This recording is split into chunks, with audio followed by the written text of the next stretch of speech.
Good. Jimmy's been dancing like that for like a minute and a half, just waiting for us to go live. My abs are great. Great abs. Wait, here, you ready? Can we do it together? Well,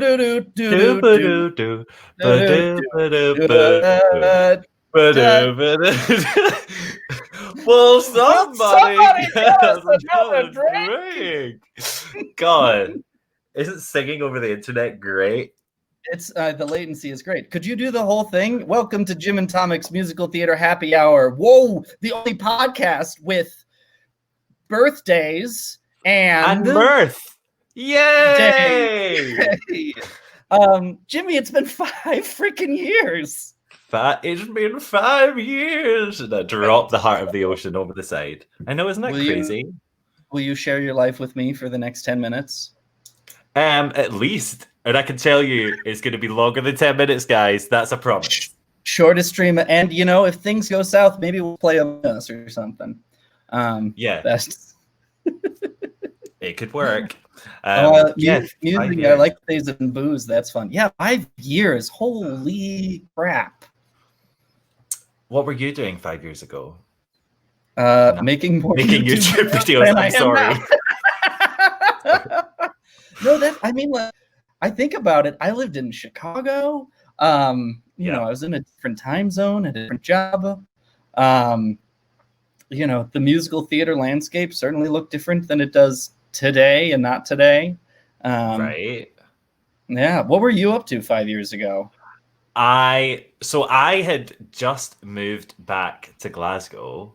After Edinburgh, with the big, beautiful dreams of becoming a director. and still working on them. Still work. Yeah, it's gonna happen, especially now. Right, more prospects than ever. We are lacking in directors these days. That's you know, it's really true. It's really true. Hey everyone, let's address people. Hello. Everyone saying hey. We see you, we hear you. Thank you for the birthday wishes and all, wherever you're watching on YouTube or Facebook. Wow, look at all of you. Sorry, there is a fellow actually. This is going to be me. It's just going to be reading a really fun and exciting thing. we do have plans, but we're hello from Denmark, David. That's exciting. Hi, Denmark. Someone's going to vote. You should definitely vote. Do that.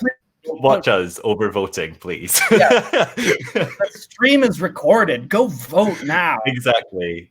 Unless you're watching this in the voting booth, which would be an interesting choice.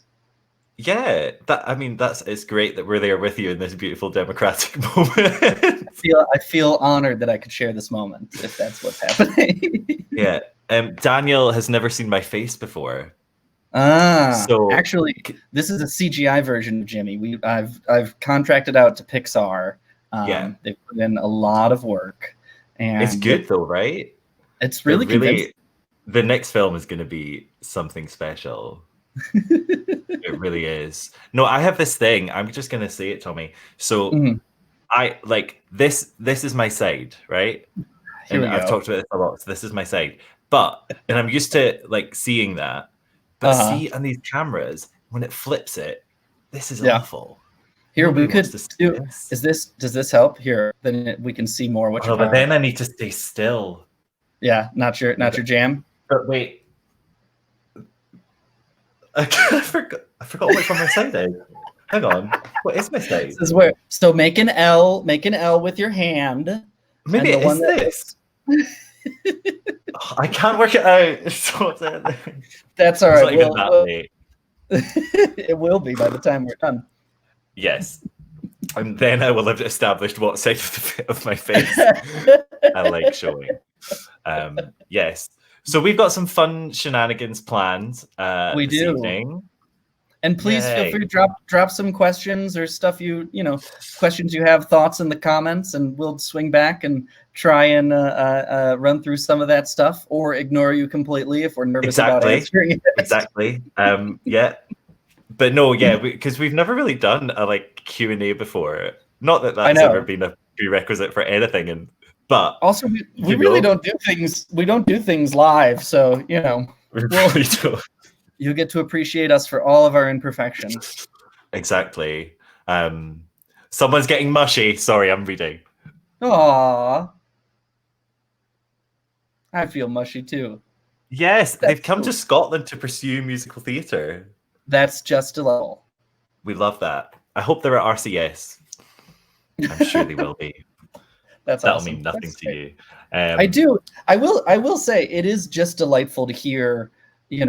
I struggle with being impactful in weird ways, and I don't want to get too wanky right off the bat. But whenever we get an email that's like, "Hey, can I cite you in my thesis?" or "Getting me through my musical theology program," or "You gave me so much insight into this thing," like. It's so cool, and we never expected that to happen. No, like I remember the first time somebody emailed us and said like, "Oh, hey, how do I reference you?" And I was like, "Yeah, I beg your pardon." Like, what the hell? Well, and I was going back for an activity we'll do later and listening to different episodes, but like we started listening to Great Comet because I ran into someone in a bar, recommended it to me because of the podcast, and like. Thus began a long journey. Hello, like we kind of owe everything. Yeah, we really do owe everything to our fans and our listeners, deeply, truly, and not in a wank. So. I mean, that is really the reason why we do it, and we've always kind of said that we really want to just extend the conversation out. Like it's all well and good us chatting, but it's much better when the conversation has other people in it, and the explosion of musical theater podcasts on the internet now, and the fact that the discourse has taken a direction is just delightful, so wonderful. Totally.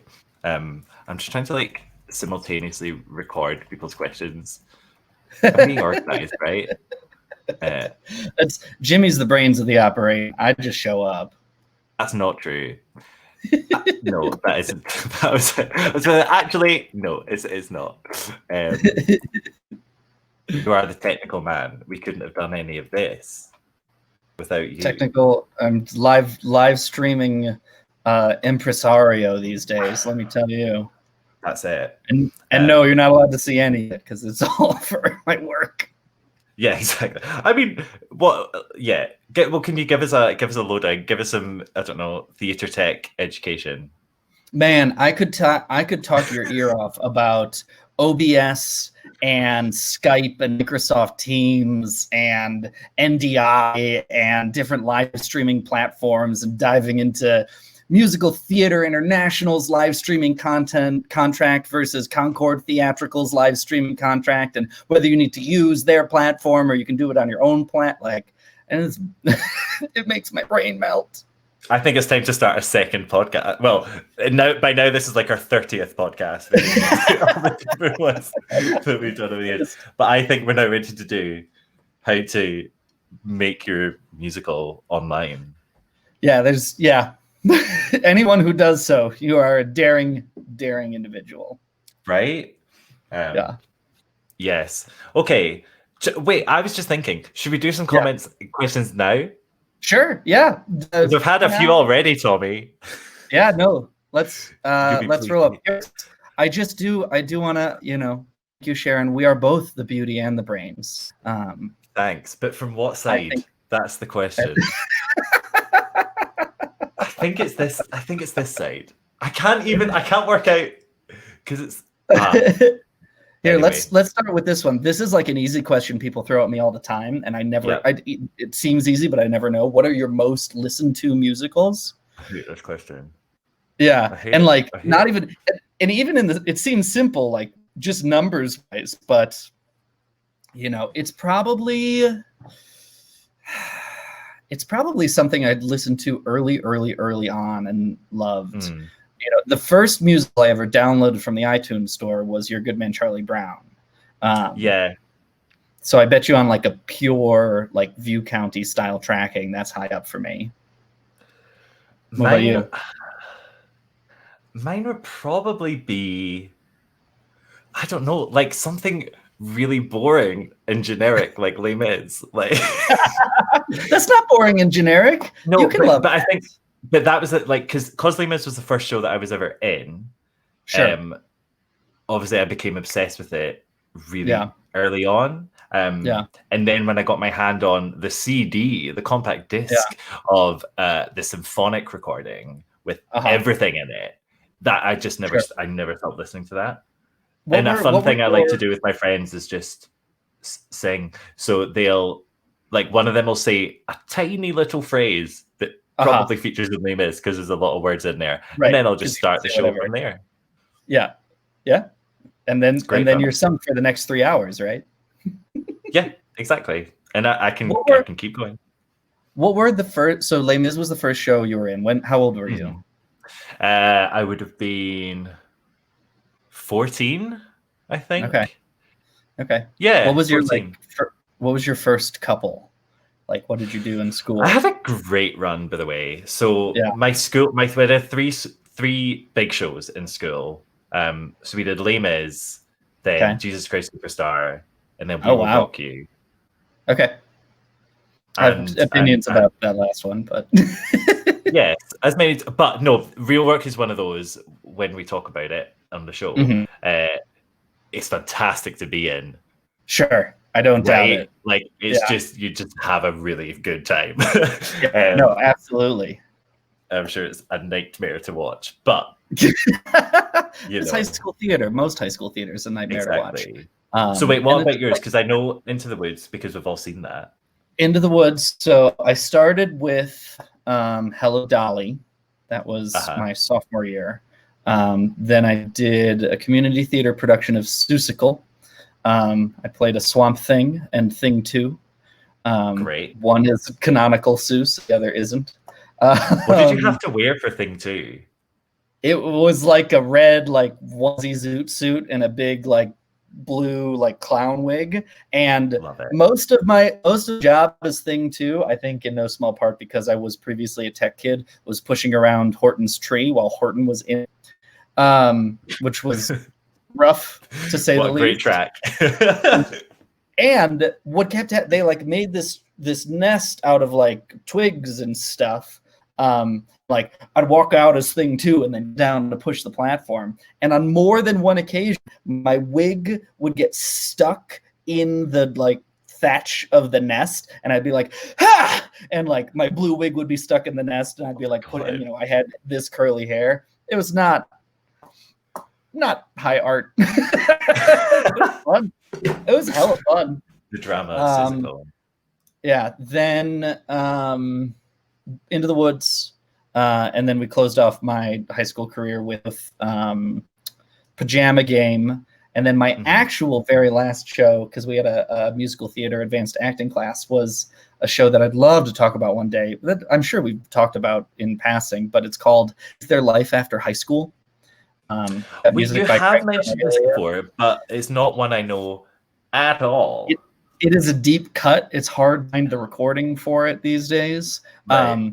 It is very, very, it's based on a Stud Sterkel book that's like stories of high school. It's very much like if Working, the musical, was about high school experiences in the 60s, 70s, 80s, you get this show. So it's like a review show. The first act is like reminiscing about high school, and the second act mostly takes place at a high school reunion, which like as your final show as a senior in high school, there's like a lot of sentiment there. That's Salt and Wood, really, isn't it? Like they're really trying to get there.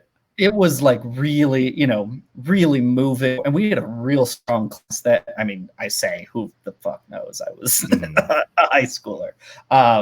But it was just so fun. I love Is There Life After High School? It's a real, actually, you know what? It'd be a great digital stream show for Good Times Plays. There you go. I don't know if it's available for it, but who cares? Or Concord Theatricals, if you're watching. I think exactly. They are. I just see Mr. Concord actually in the comments. Hello, Mr. Concord. Welcome. Yeah, thanks. Mr. Concord, I have some questions in our contract for our fall play, so please check your email. Exactly. So actually, wait, one of my friends, Nitai, said that he did that at RAM. No which is Royal way! Academy of Music, which is funny. So I'll be probing him about that. That's great. Yeah. Oh, it's such a delightful show. Okay. There's so many questions. I'm really overwhelmed. Anything stick out to you? I think I lost it, but what do you think about the Tony nominations, which might be worth it to get out of the way? Yes. Oh, here it is. There it is. Oh, Daniel, what have you done? I think everyone's in agreement, though, aren't they? Like, about what, though? What do you think? Well, just that it's weird.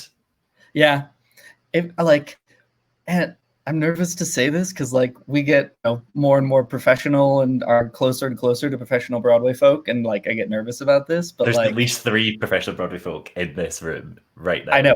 Yeah, they're all actually holding up the cue cards for Jimmy. Hi, Philippa. Don't let pick her. That's weird. Doing the Tonys now seems like such a waste of resources. Yes. And who knows? They haven't done it yet, and I want to give any performer the benefit of the doubt. And now I'm going to say the things that don't. Can you imagine asking? And like some great nations, I love that slave play swept a bunch of categories. Mm-hmm. Like there's good stuff there. And asking any Broadway professional right now to like put on a suit and do themselves up and take the time to like attend this thing or perform in this thing, maybe to not be paid. I'm not super well versed on how that works out at the Tonys, but my impression is like your appearances for advertising and for free. Maybe you get comped by the producers and some other stuff, but like it's not a huge moneymaker doing the Tonys in normal times. And like nowadays it's going to be even less. And like in a time when the industry is so ridiculously struggling, it's going to be that way for a while. Like the thing the Tony committee should have done, like screw nominations, fold them over into next year and say, we're going to use our clout and our spot to do the biggest darn fundraiser for out of work Broadway community these days. Totally. Run it on whatever network channel it is and do a We Are the World, We Are the Children text a telethon. Like that's the thing to do. And who knows? Maybe they will. They still have time. They haven't announced it yet. So the options there. But like, I mean, I don't doubt that they will have things up their sleeve that will be very special and will be pitched reasonably correctly because, compared to other arts industries, the music one, it's not too bad. But I agree. I think it like you say, resources wise, we could be doing so much more. And not to mention like between the, racial injustice reckoning that the world's having right now, and we see white American theater, and even like, this was the year to degender some of the awards. Like if there's been a year, this was the year to do it. Right. And they didn't even do that in a way that also then puts, Aaron in his own category. Like, fuck. Exactly. Like, I don't know the stats on that, but has that happened before in musical theater? I'd have to look back, but it doesn't. Like, I feel like it'd be a factoid that would stick out in our minds, which would lead me to believe. I don't think it's happened for performer. I bet you it's happened in other categories. Yeah, I know it has happened in other, but I didn't know like specifically for like actor, because I feel like then it just feels more like a lifetime achievement. Right. Exactly. Like, it's not even, it doesn't become a prestigious, and like, because of the way Tony voting works, like there is some stuff, you do get voted, you don't get voted, but really I do think like one of the silver linings is you're right. No one disagrees that this is a stupid, and it is shining a brighter spotlight on the gatekeeping nature of the Tony Awards as being representative of theater art form as a whole, which is literally not true. And so like, if there's something to take out of it, I think that's a good thing. Will I watch it this year? I don't know. I find it harder and harder to get a good stream, so I won't be. But that's fair. I'll catch up on the highlights. I'll give you a WhatsApp play-by-play via text. Thank you very much. I know I miss those days of when I was able to stay up all night live tweeting, but they're gone. We've aged in 5 years. That is sincerely true. I say that I was up till we were playing Jackbox last night till like 2 a.m. Not even that bad. I felt like a bus had hit me this morning. Well, just wait till tomorrow morning because we're gonna drive this stream plus. This is gonna be at least 8 hours. Yeah, at least 8 hours. This is a day's work. Oh man! Hang on. There's so many questions, Tommy. There was another. There was one that I saw that was good. Yeah. Do you remember what it was? No, of course not. A classic question that we get all the time. We may as well do it right now. Yeah. How did we meet? Yes. How did we meet? How do you know there each you other? Go. Thanks, Simone. Thanks, Simone. And like, no joke, we met in YouTube comments. Yeah. Ta-da! I think, when we really started talking, you made your Book of Mormon video. Yes. YouTube.com/AsInHendrix. Is it still up? It's going strong. And I think then I YouTubed or something. Because it was so nice to find another musical theater YouTube person at the time. Yeah. And like then we just kind of hit it off. And then it was not very long before we had a podcast. Like, right. So in my head, that's the thing, is like I don't know the exact stats on it, but in my head it was like we sent at least like maybe 10 messages, and then you said, so I really want to do a podcast. You want to do that with me? Yeah. And the answer was yes. So there you go. It's funny. And then we didn't meet until 2 years later. Until Comet. I was trying to go back, and I do not have it in my memory, and I don't know if it exists anymore. And maybe I'll divulge too much on the podcast or on the live stream. But we did record a test episode. We recorded an episode 0, and I can't remember what it was about. So I listened to it recently. Oh no! How is it? It's really good. It's really, because I was like, this is obviously going to be a car crash because it's two people who don't know each other. There's no rhythm, blah blah blah. Yeah, we haven't done it at all. It was just like it could easily go up and be like, I don't know, one of my favorite episodes. Like it was just really good. We did a lot more tangents. Sure, a lot more tangents. What did we talk about? What show did we do? We talked about so this was it. I think it wasn't initially intended to be episode 0. Right. I think our plan is, if it goes well, we'll just make it episode 1, right? So we went in with all the intentions of talking about Hamilton, and then we didn't talk about Hamilton, and we just talked about everything else instead, and it's really good. I feel like that's like a good one, like to stick on the Patreon at some point. Down the line. Maybe we'll cut some pieces out and throw them on the Patreon. Because there's some like gold, and it was just very sweet. That's delightful. Like, I'm sure it also sounds like shit too. It's actually not that bad. That's what I don't understand. I don't know how like our sound quality was reasonable, god awful, getting better. Because that's the podcast progression. That's the journey of, you got to walk before you can run, that every podcast has to go through. Exactly. There you go. Someone's already said, do I smell a Patreon perk? Yes, you do. That Yeah, I guess well, you can take the lead on that one, because I don't think I even have it anymore. The ultimate in cut content. Right. Okay, should we get into our first activity? Yeah, let's play a game. Do you want to do yours first? Woo! Should I do mine first? Okay. I think do yours first. Okay, cool. So everyone, hi. What we're gonna do, we just thought this would be fun. I don't know if it will be. We'll see if it even freaking works. Exactly. We as you can see here in this beautiful technology, I've just pulled 5 random clips of Tommy speaking, and I want him to try and work out what episode they're from. What the heck I'm talking about. Exactly. And then afterwards, I've pulled 5 Jimmy, and we'll see how much better he is at remembering these freaking episodes. By the way, I think you're gonna have me beat. I do not have a good memory for stuff like this. I can do lyrics. That's it.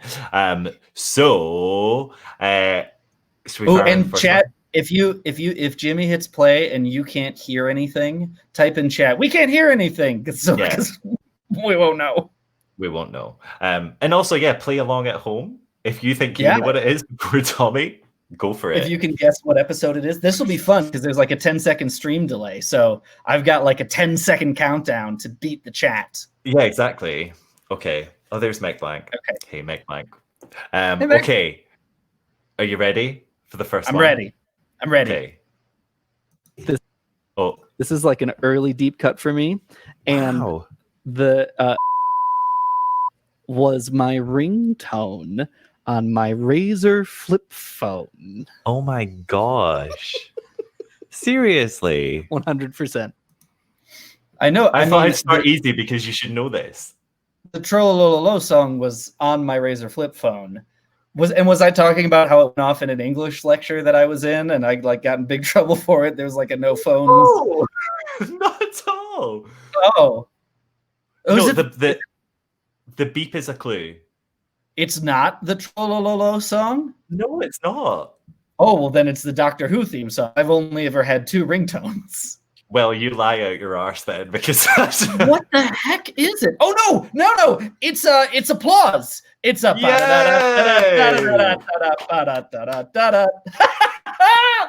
totally forgot about that. Oh my god! I thought I'd caught you out there and you just decided to make up this random anecdote. So there you go. Applause. So is that from the applause episode? Okay. Yeah. We had someone say applause, so I'm going to say she beat you. Wow, that's wild. Yeah. There you go. They have better memory than me. All right, hit me with one. Okay, you ready for the next one? Right. Yeah. Okay, this one's a bit longer. And I feel like that we were talking about gay portrayal and honest gay portrayal in media. That's what I love so much about things like this.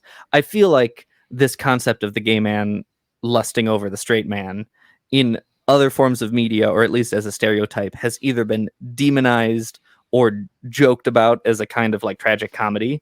Like either it's like, oh yes, this I don't know, slutty gay kid who wants to screw anything that moves, and so of course is lusted and wants to get in everyone's pants. Or it's like, oh, how tragic, honey. No, he's straight. Oh, what are you gonna do? Ha ha ha ha. And like, neither of those are my experience. And you're, using it like that feels insulting. God, and now I gotta. When did we talk about gay stuff in an episode? Never. Right? Oh, by the way, I'm gay. So just put that there. A lot of people saying kiss the Spider-Man, not kiss the Spider-Man. It's not. That's what. Okay, my first guess was gonna be Yankees. When we were talking about the devil. Yep. Was it Fun Home? That just seems like an easy one. It was an episode where we got quite personal. Which one? There's been so many. I think we got personal and next normal. This wasn't Hedwig, was it? Nope. Tommy. God. Someone's beat you to it. What is it? I missed it. Was this Now Hear This? Mr. Elliot Baird, he got it correct. Well done, Elliot. Bravo. Wow. I gotta go back and listen to that. I think we were talking about like Dazzle Camouflage and like that whole. No, I think it was Hunter's one. I can't remember. Oh, it's called Hunter. The when weird he talks one? about his boyfriend that he's Wouldn't imagining. It be awesome if inside this I'm about to have something pink cocktail. I don't remember that. That's the one. Kyle asked, had we done Bear? And my thought in this moment was like, have we done Bear? I feel like I'm talking about Bear, but I don't think we've done Bear, but I'm not sure. My thought in this moment was, that's a very personal question to ask, Kyle. So I'm muting your camera. End of stream. Get out of Thank here. you very much. I'm here all night. Right. Okay. You ready for the next one? I guess. Okay. Oh, because the people want it. I don't even know if they want it, but they do. Someone will. Someone will. I get comments all the time. All the time. I'd be like, I really want to know what you feel about. It is my favorite musical. And then you delete them and block them, and basically, I'm like, please never watch my videos again. I'm being sarcastic. Are you? I'm not talking about my actual favorite musical. I want to know about. Well, you've made this so much more complex. I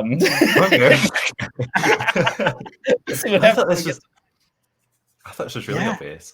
No.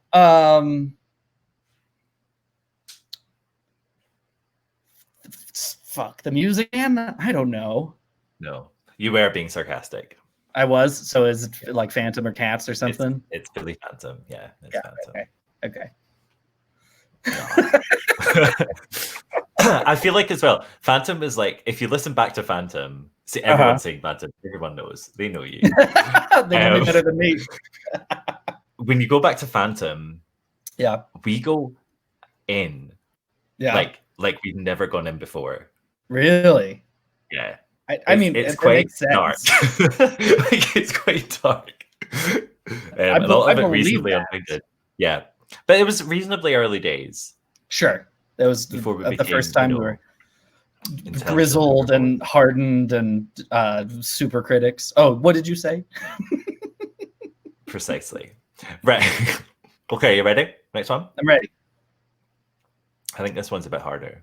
Okay. Oh. It's the Steve from Blue's Clues problem. Have you heard this thing where like the actor who played? Do you know Blue's Clues? The Junior television show. There you go. Yeah. Right, and the guy the story was like while he was on Blue's Clues, also had like a role as a murderer on Law and Order. Great. And there was huge outcry because like my toddler saw Steve murder someone on Law and Order. And, this is the worst. Yeah. Use the context clues. Yeah, okay. What am I talking about where like someone's been pegged in a role for a long time? Is this Hello Dolly? Is it about Carol Channing like being Dolly? Flip it. They've been somewhere else for a long time, and now they've just come into musical theater. Oh, okay. So, yeah, I don't think it's Pajama Game with like very iconic, but like that sort of thing. That kind of idea. Yeah. Who would have just? We're talking about like Waitress and some of the stunt casting stuff, or like Chicago. Is it American Psycho? It's American Psycho. They've got you again. Damn it! This is funny. People know it. Yeah, we're talking about Matt Smith. Oh, duh. That makes a lot of sense. Of course, we're talking about Matt Smith. It does make sense. Do you know why it makes sense? Because it's the Steve from Blue's Clues problem, and the notorious Steve from Blue's Clues. Steve, you know Blue's Clues, right, Steve? Like, we are all looking for a Blue's Clues. Yeah. It's fun because it's a very Doctor Who-y time travel-y thing. Right? It's great. Okay, we've got one more. Last one. And I will tell you right now, you won't get this. I but it's have funny. No doubt that I won't know it at all. Yeah. Okay, you ready? I'll be very impressed if anyone even in the chat gets this. Okay. I'll tell you why in a sec.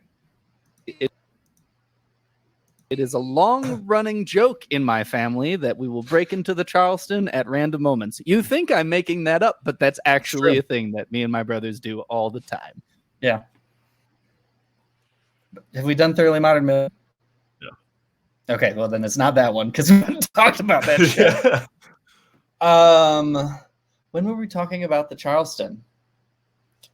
What other shows have the Charleston in it? Were we talking about the Charleston?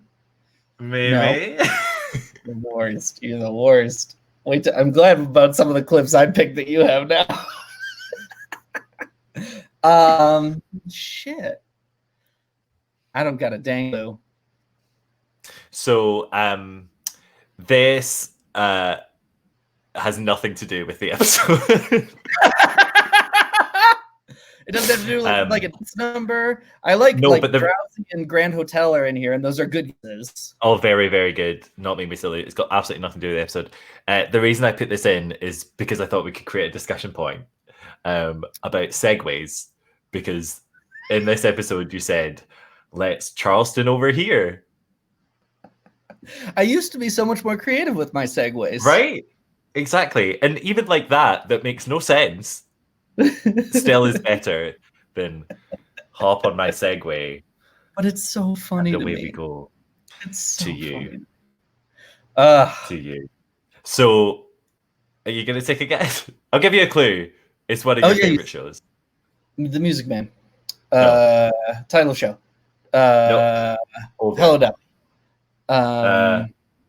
Here, I think. But very close with Hello, Dolly.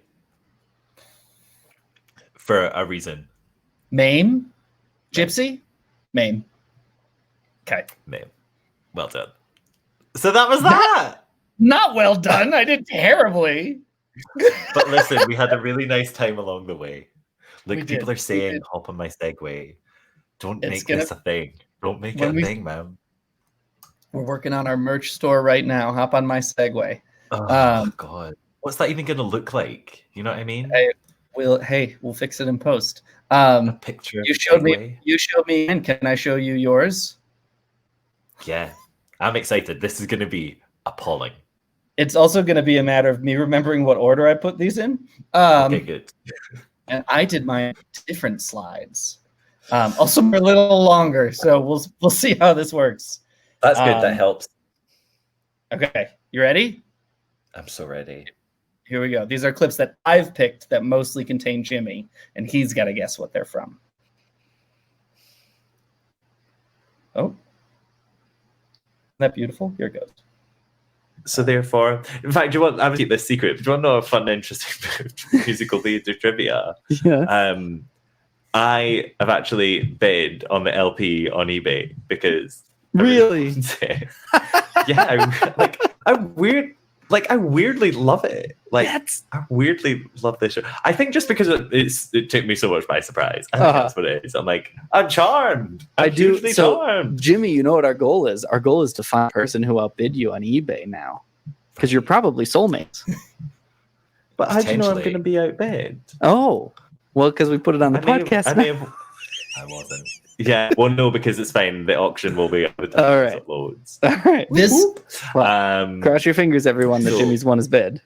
This was. I won. Did you get LP? I won. And I listen to it regularly. I wonder if the chat will figure it out. There's no way. Everyone has forgotten we talked about this show. I want people to listen to this episode because it's one of my favorites. It's actually quite good. Like the thing is, it's quite good. Yes. In terms of the discussion. Oh my God, Riley Glenn. Well done. That's Blondell. Well done. Or I don't know how. I'm very impressed with that. I also don't know how it's spelled. Which way is it spelled? Do you know? Blondell. Oh, not Bondell. Come back with us to the Middle Ages and sing a story. I re-listened to that episode, and let me tell you, I could not tell you a single song from that show anymore. Oh my God, there's so many. It's delicious 80s. Look, a few people got it. This is great. Yeah. All right. Delicious 80s wonder. Right, anyway. Let's go to slide 2. You ready? This one's shorter. Okay. Which again was something that kind of came in later. And it just shows that Angela Gripper has no concept of this. So out of touch. Like completely. It's like, here, let's pander to our invented demographic. Right, exactly. I know what it is. Yeah. This is a tricky one. You've been tricky because this is Cats. Yes, it is. This is Cats. When we're talking about Rum Tum Tugger in the British revival. Right? Yep, that's it. That's exactly it. You're doing so much better at this than I was. God, I'm competitive. immediately then I look up photos of it and am horrified. Awful. I'm so glad that didn't make its way into the movie, because then I would have hated the movie. Yeah. Look, a few people even got that, Tommy. That's awesome. You thought you were being sneaky. All right. Let's go to the next one. If this is the one I think it is, I'm sorry. Oh, here it is. It's just like they're so consistently hot. Yeah. Well, it's because it's Like, a big old dance show. Like Man in Chair, I find dancers intimidating. Yeah. I find them very attractive. But right, so the show. The show. Oh, yeah. I could literally talk about the cast forever. We spent, I counted, the first 25 minutes of that episode. Oh no. No, yeah. Like the worst thing about it though was that Adrian and Bolger listened to that episode and just heard us dick picking all over him and his friends. Sorry. Hey, it's really embarrassing to listen back to. That was just inappropriate. That's mostly why I put it in, because it's fun. Yeah, thanks. So really what this is just here, let's drag Jimmy through the mud. Yeah, I kind of went a different direction. You sly bastard. All right. I love Banjo-Kazooie, just as a side note. I was obsessed. I got really hit up on, like the secrets, like the ice cave, and all that, and all the obviously stop and shop stuff. Yeah, and then it got linked to Banjo-Tooie. I was obsessed. I absolutely obsessed. We'll start a second podcast, retro video games. Exactly. Well, that's how you. That's gonna happen. Oh man. And I still think it will. We still talk about video games an awful lot. Do you know what episode I have this is? No idea. The only thing that would make me able to guess is that the audio quality is so bad that there was a good chunk of 10 episodes that were it was particularly awful. I don't know. I know 9 was particularly bad, but I can't see the link between 9 and Banjo-Kazooie. The context of what we're talking about is related to the musical. And we were talking about how, do you remember when there was that many years later code leak, cheat code leak of Banjo-Kazooie? 6 years later, and they discovered these very long sentence codes you could enter in Treasure Trove Cove. Yes. That thing is related to what we're talking about this musical. I don't know if that's gonna help. Something got revealed later. It was more. We were predicting that this Hamilton. It was Hamilton. This was 01, baby. Wow. I thought the audio quality was better at the first. Oh well, it was poor from the start. But it's how so we managed fun. to get listeners. And so what were we just talking about? The fact that people will be listening to this and discovering things that for years to come. Finding stuff over and over, and I think that's an easy bet to make, but we also weren't wrong. You're damn right. Which is wild. We called it. And Banjo-Kazooie, still great. And we've been wanting to make a video games podcast for years. Yeah, exactly. There you go. That was episode 1. We were let's start number 2. Let's get ready for the second podcast, shall we? Oh God. Nonsense. All right. I got one last clip. You ready? Yep. This one I think is going to be a little quiet just because of how it used to be, but I think you'll be able to hear it. Okay. I know. But not because of the music. Solid shit. Man, look at us. Did you think we would ever reach this day?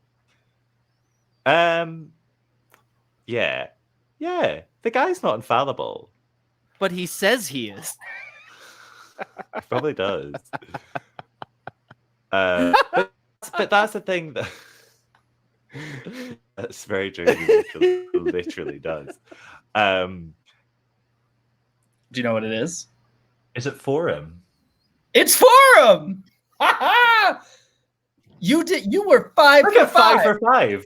And I was 0 for freaking 0. I think you got 1. Okay, sure. I'll give you 1. There you go. Wow. So wait, what song were we talking about? I was like, we went on this whole thing about the difference between being funny and being clever, and that Forum is a little too clever for its own good, but isn't terribly funny, and that the music isn't great in it. And then we're delighting in the fact that for once we finally, did you ever think this day would come when we'd be shitting on Sondheim? Yep. There you go. Those were the days. I'm really happy with myself. You did so well. You did so well. But it's just because I'm so disgustingly competitive that if it went any other way, this would be a crap evening. So cheers. This would be the problem with us starting a Twitch channel where we play video games, is you'd always win. No, but that's the thing. I wouldn't. There'd just be a lot of rage quitting. Because I'm not very good. Do you know what I mean? And that's why I play mysteries and point and click adventures, because you don't have to be good at it. There's no peril. Exactly. That was quite entertaining, Thomas. That was fun. We should do this for our own sake more often. Exactly. Retrospectives. Well, we've got 79 more episodes to pull from, so fast maths. Okay, should we do some more questions? Sure. Someone's just asked. This is hugely relevant. Can I? Oh no, I can't click. Lindsay Denny, 10:44 p.m. I'll see if I can find it. Did you guys ever play the game The Day of the Tentacle? Yes. Not me. You've not played it? Did we talk about this? Did this make last call? But we were talking about Putt-Putt Saves the Zoo and stuff. Potentially. I actually think I know when we talked about this. Was when we talked about hoagies. When did we talk about hoagies? I don't remember talking about hoagies. Maybe this is a different time. Anyway, yes, it's great. So that was important, because this is now a video games podcast. A video game podcast. The only point and clicks I played as a child, I played the entire Myst series, or the first three at least. Myst Rid Exile was my favorite. Oh my god. And then I played Putt-Putt Saves the Zoo many, many times in a way that I could probably, Did you ever play Putt-Putt Saves the Zoo? I played Putt-Putt Goes to Space. And Putt-Putt Saves the Firework Factory? Saves the Parade. And there's a firework factory involved in it. Putt-Putt traffics cocaine!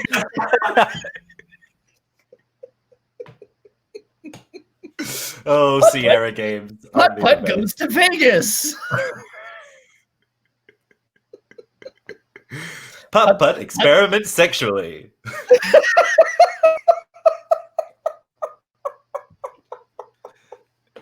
It could be a thing. Leisure Suit Larry exists. I want the crossover. Putt-Putt meets Ernest. Just do a bunch of mid-90s crossover. Exactly. Oh my god. Wait, someone said, Kyle, that's a good question. I want to find the question. The question is, if you had to turn a video game into a musical, what would you pick? Sorry, this has turned into a video game thing. We'll bring it straight back for those of you who do not play video games. We're finally fulfilling our destiny! Yay! I'm so happy! If I had to turn a video game into a musical, I know what my answer would be. Yeah? Yeah, Grim Fandango. What's that Fandango? Someone said, hello, Riley, star of the show tonight. Yes. Let's do it. I think Banjo-Kazooie was a great musical. It's got that kind of melodramatic world to it. Can you imagine Gruntilda singing a song? Yeah, exactly. I quite like that. No, that's not a bad idea, because she speaks solely in rhyme. Yeah. So you've got lyrics already. You've got her. I think it'd be kind of like a Shrek kind of vibe, where it's that, because it's very tongue in cheek. Super tongue in cheek, and pull in a little bit of the self-referential Urinetown stuff of we're a musical video game. That's weird. Move on. Exactly. I enjoy. There's Putt-Putt commits tax fraud. The importance of being Putt-Putt. Putt lives through 2020. Putt-Putt's involved in a pyramid scheme. Putt reckons with his own mortality. Yeah, this is perfect. This is absolutely perfect. These are great. Can we somehow get putt trending? I think it's time. Yeah, hold on. Let's what should be hashtag? We can do some marketing. Hashtag putt. Just hashtag putt the musical. I don't know. Like no, but it's brand marketing. So how do you incorporate like Jim and Tomic into this? Oh, hashtag Jim and Tomic save putt. Hashtag Jim and Tomic save. Are there 2 T's in putt? There's 2 T's in putt. Yeah. Otherwise, all right. Put. Tweet it now. Hashtag Jim and Tomic save putt. We did it. Get it trending, guys. We'll change the world together. We're gonna have a nice serious stream where we reminisce and give musical theater commentary. Yeah, exactly. Oh man. Someone said, by the way, earlier, have you played the Phantom Adventure game? Ooh, I haven't. Is that Phantom of the Opera, the musical, the game? Surely not. Jimmy, we might have to guest on your Twitch. I mean, 100. If there was ever a crossover, we were talking about Peter. Is it Peter Pan? Peter Panic. Is that, yeah, the iPhone one. Yeah. So, if there's an actual one, so let us know if that is a thing. Send us an email and let's play it. Oh, 100%. Emma, I have not listened to In the Green yet, but it's on my list. I'm like waiting for a day when I can like do it. I just saw as well. She's just got cast in like a internet streaming show. Yes. An original. So everyone watch that because she's so great. That's still. Also, we can't go too late tonight, Jimmy, because I know I think it's either tonight or tomorrow. Patty LuPone's doing some benefit concert. Oh, okay. Well, maybe this is it. Maybe, yeah. Oh, and here she is. Here she is, everyone. Can you imagine? We just pull up Patty. That would be good. No, just to save anyone getting excited, Patty LuPone is not here tonight. Our clout does not extend that far, I'm afraid. I'm just going to put this comment up and we can figure out what the heck was happening when that happened. Absolutely. It's a good question. We're talking about putt. We don't either. We don't know either. Yeah. I think at some point here's a fun to steer us back away from video games. What's a show you've changed your mind about or would like to revisit? Oh, that's a good question. I do this all the time. Yeah, me too. Okay, let me have a think. Yeah, a lot of times it happens to me on the show. Like I think I did that with Jaguar Pill between when we started the episode and ended the episode. I think that even happened with me a bit while we talked through Beetlejuice, which might be a little sacrilege to say. But like I think for me, it kind of happened as well with me and Shrek. Like, sure, yeah. Because a lot of people love it so much, and I was like, when we have to work out why, and then you're like, oh, kind of get it. Do you know what has happened? This relates to some questions we got earlier up. It's had me in the other direction about the Music Man. Oh yeah, in a big way for you. I think I am less in love with the Music Man now than I used to be, which is a lot of like self-reckoning, I think. But I think with the Music Man specifically, and don't let me put words in your mouth, but I'm gonna. Sure. Is its current outing? Yeah, like, but I think I don't think you can separate them because what is theater except for the theater we do now, right? No, absolutely. But like it's still kind of irrefutable that it's an extremely well written musical. Yeah. But there's if Hugh Jackman and Sutton Foster in The Music Man happened 3 years ago, I would have been so excited about it. Yeah, true. Right? I know what you mean. And current context involved, the show that's pushing hardest on Broadway is like white Americana, white people doing white people shit. Ooh, this is. I wonder if we can reckon with this, Jimmy, because I've had this thought too. We might end up saying it a couple times. This is a bigger one, but this is more stuff for us, right? That show, the Mama Rose show, the word is a slur. Obviously not intended in context of the show, but we're all trying to be better about this. Yeah. What do we call the show now? But then it's, I mean, I don't know, to play the other side, it could be argued because it's Gypsy Rose Lee's name. It's her name. You know what I mean? And it's not a show about the traveling community. You know what I mean? It's a show about a person called Gypsy Rose Lee. It's not about the Romani people, but it still is like, of the time, the reason she has the name is an appropriation even in its time, right? And it is. I'm sure we feel this. It would be a shame to like not be able to have discourse about the show. But it's also, I guess, I don't know, right? Totally. I mean, the thing is obviously licensing and, you know, intellectual property, etc. It's not going to change. They won't change the name of the show.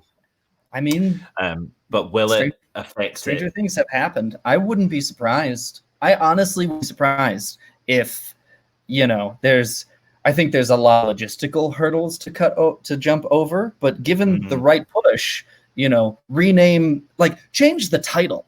Maybe we keep it in context in the show, whatever, because it is historical. But like when it is the title, and it's the title without context, because titles always exist without context, I see potential for confusion and misinformation, and like, you know, let's stop giving the word power.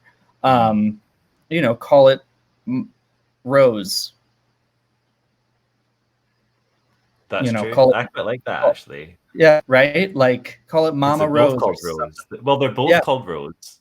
So Roses. Call it Roses. You know. There you go. You can have that. It's about the same length on the poster. You know, maybe. And then that's the word that descends from the ceiling. Oh yeah, that's true. But hey, maybe here's Patty LaPone. She can talk to us about it. Welcome everyone, Patty LaPone. Oh, she left. Oh, Patty's having connection problems. Yeah, we will get her back before this. I'm gonna hold on. Let me call her. It's ringing. I don't know where you're going with this bit, but I'm gonna sit and watch. It went to her voicemail. Hi, Pats. Yeah, no. Yeah, you got to click your Wi-Fi. Yeah, so up in the top, next to the clock. Yeah, you see it does look like a pizza a bit, I guess. Click on that, and isn't your network called Patinkin on it? Click that. Yeah. Oh, you got to restart? Okay. Well, trying to get back on and we'll figure it out in a bit. Okay. Yeah. Love you too. Okay. Bye. She's going to figure it out. Classic. Honestly, if we've told her once, we've told her 4 million times, right? It's true. And she keeps her router in her basement, but like she's upstairs. And so it can't, there's signal problems. Yeah. We've spoke to her, but can you highlight Baddie Longways? Jimmy, did you get to see the West End Company? I'm about to rant. I'll see if I can find it. What's third most recent? Yes. Did you get to see it? Yes. What'd you think? I'm nervous. Patty was sick. No. Oh no! She wasn't sick. She had a benefit or something. She had another gig. She wasn't on, and it wasn't as good because of it. Her understudy was not as good because, and this is the thing, right? Because I've seen a lot of understudies who are incredible and sometimes better than the main performer. Yeah.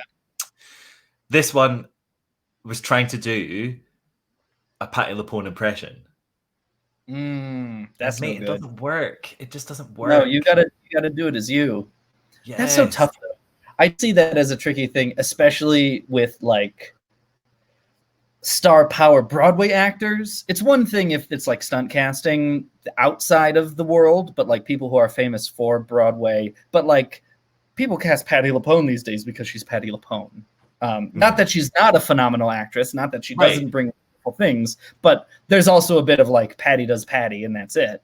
Yeah. And it's the job of the understudy to recreate the performance you would see if the person's not out. I know, but it was even just like affectations. You know what I mean? Sure. Tommy, can you please take down Jim and Tomic save putt? All right, like we've done it. We've saved it. Yeah. No, here, it's not going to show up ever again. God. But no, Company was incredible, and I'm very excited for it to be able to return to Broadway because it's an incredible show. Yeah, absolutely. Okay, so the next activity that we have planned is just us talking about our favorite episodes, which just feels very self-indulgent, but who cares? It does. Well, what's yours? What's yours? Okay, I've got a few, right? I've got a few for different reasons. So I really, really do like the Blondel episode. Okay. Why? Because that was one where both of us were just like, let's do something completely left field. Neither of us know anything about it, let alone anyone else on the planet. Totally. And we did it. And I honestly have fallen in love with that show. Like, it is so good. It's, in my opinion, it's Tim Rice's best writing. Really? Like, his best lyric ever. He went to town on it. And I don't know. I think so. For being able to kind of cover it as an episode, I think that's why I like it, because it's just like nobody else is talking about Blondel. So sure, I'm glad so we are. Bring it up a bit. I also quite like, for completely the opposite reason, the Scottsboro Boys. Yes, I love our Scottsboro Boys episode. I love that we were able to talk about the Scottsboro Boys. Absolutely, and I just loved learning about that show. When I think, I don't know if you've felt this, but it's something I have felt, and I feel it more now that, like, you know, my school's doing a bunch of diversity and equity work now, which is good, and is long overdue. And we joke about like getting into this issues talk on this podcast and how we always fall into it a little bit, but like being able to have that kind of discourse, whether it's about, you know, the racial implications of Scottsboro Boys, or like some of the gay shit we talk about, or gender equality, you know, whatever the after school special topic of the day is, being able to like live in that discourse about something that we like in like a really honest way has helped me outside of this podcast to just 100%. Be like better at that. And to have discussions that like I used to not have with other people, you know? Exactly. Like, I think that was like I feel like that was my first big, frank, open, honest discussion about race. Yeah. And like to have, you know, some of the imposed bounds of being on a podcast and knowing like we wanted this correctly, respectfully, the right way, honestly, like all of this stuff. That pressure has like made me a better person around some of this stuff, and like that's a delight. You know, I wish I could give that experience to other people. Maybe we do. We do record a podcast. Yeah, exactly. What is another one of yours? I'm looking right here. I also have a worse memory for this. Yeah. You know what I do? What does stick in my mind? You can see it. You could see it on the waveform for the recording where I talked for far too long and you didn't talk at all. Was when we talked about Wonderland. Oh God! And I like that was one of the rewrote the show. Yeah, and I felt like we're gonna fix this show. And like in finding clips, I went back. I didn't pick one from Wonderland for the clip game we played earlier, but I was like looking through, is there something in Wonderland to pull? And I listened to that part again. I was like, this is fun. Look at this. And like, we've done that in piecemeal beforehand, but like after that, I felt like, you know, we've hit some places where like, okay, if you were going to fix whatever problem you have with the show, how would you do it?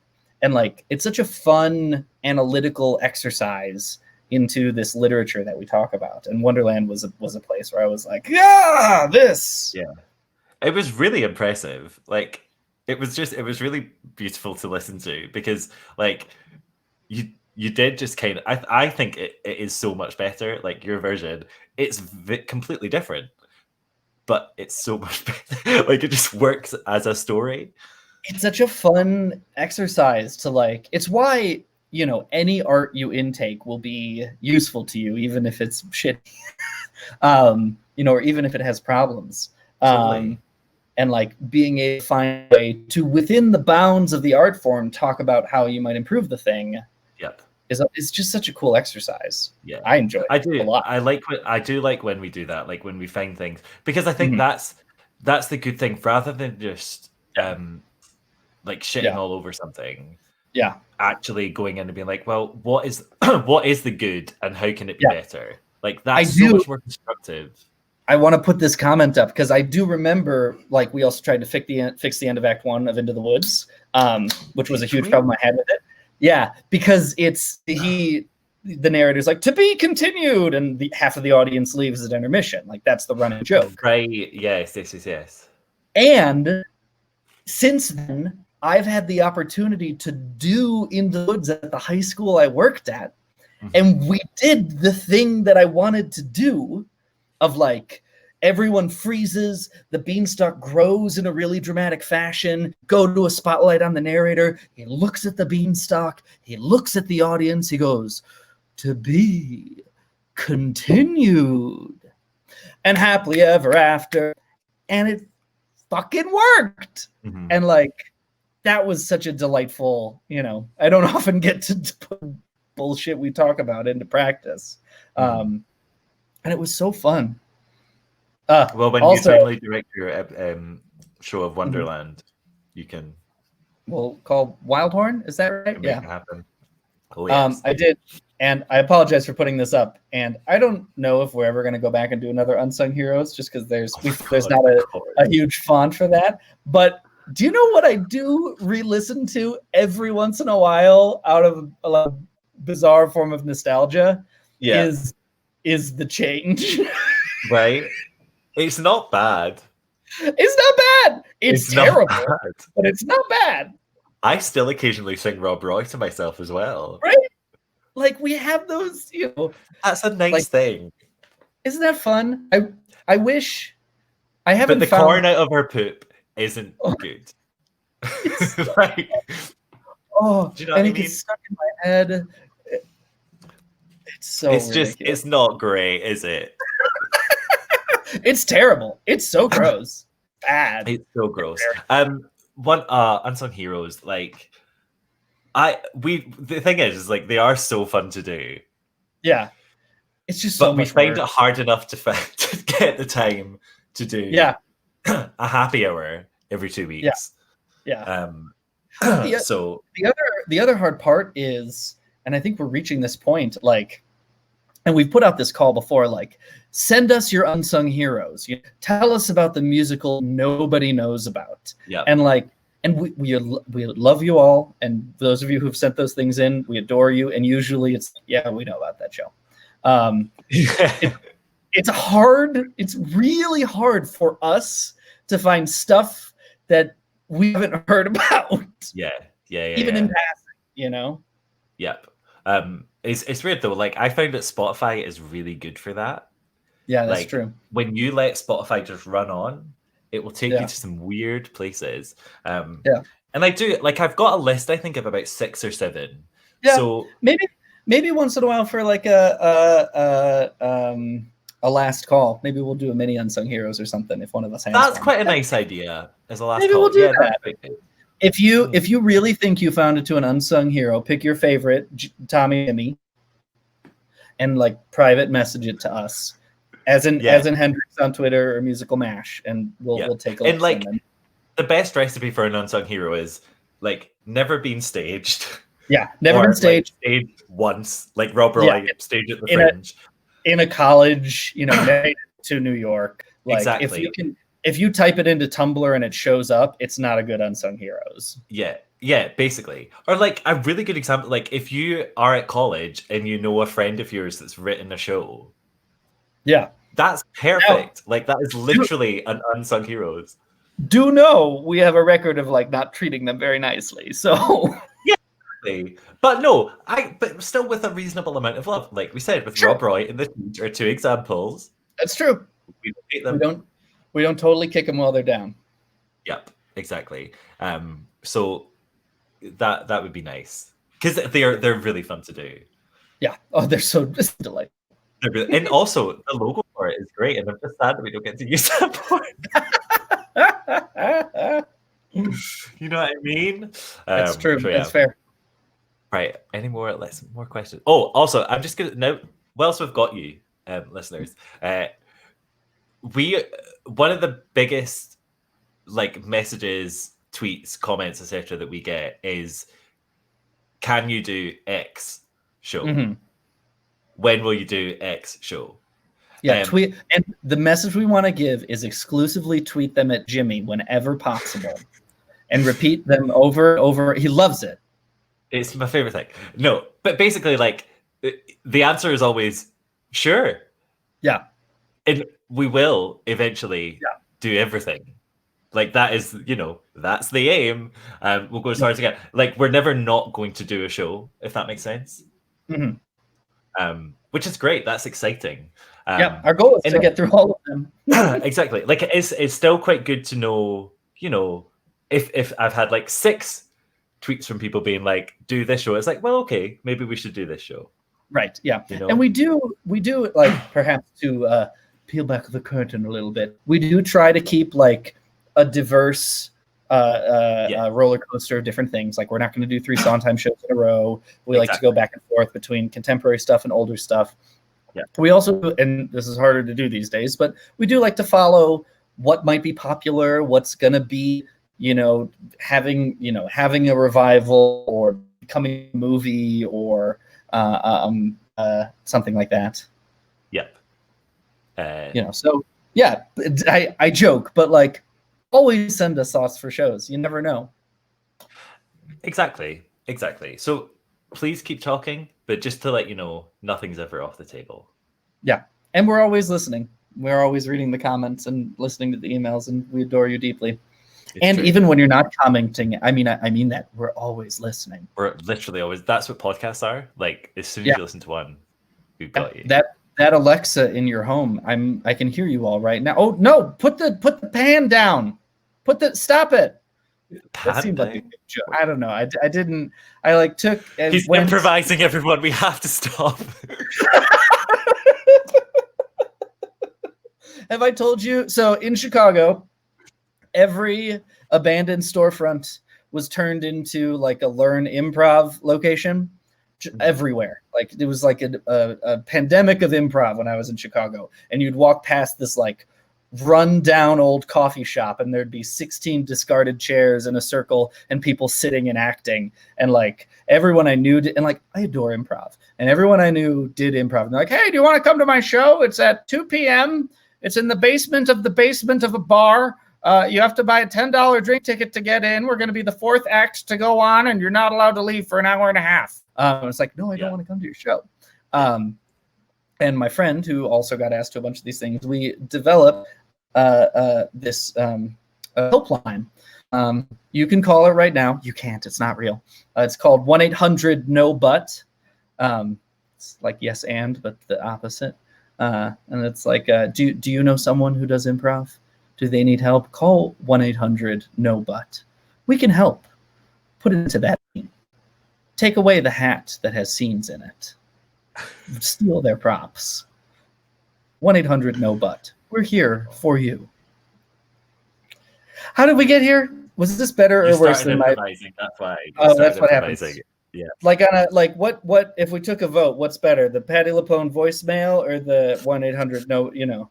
The Patti LuPone skit was better, I think, because it's more relevant to the musical theater world. You know what I mean? So I think that's where we'll go. Okay. Hold on. I'll take that note. Thank you. For my Netflix special. But love the delivery. Yeah. Really strong. Keep that. 5 stars. Yes. That's actually what I say to my Postmates deliverer. I loved the delivery. That was good. That was a good one. Keep that. I'm popping back into questions. Yeah. Let's do one more, and then do you want to play another game? Yeah. Oh, Mike Blank is asking us about guests. I find it interesting that we never have guests, with the exception of Great Comet.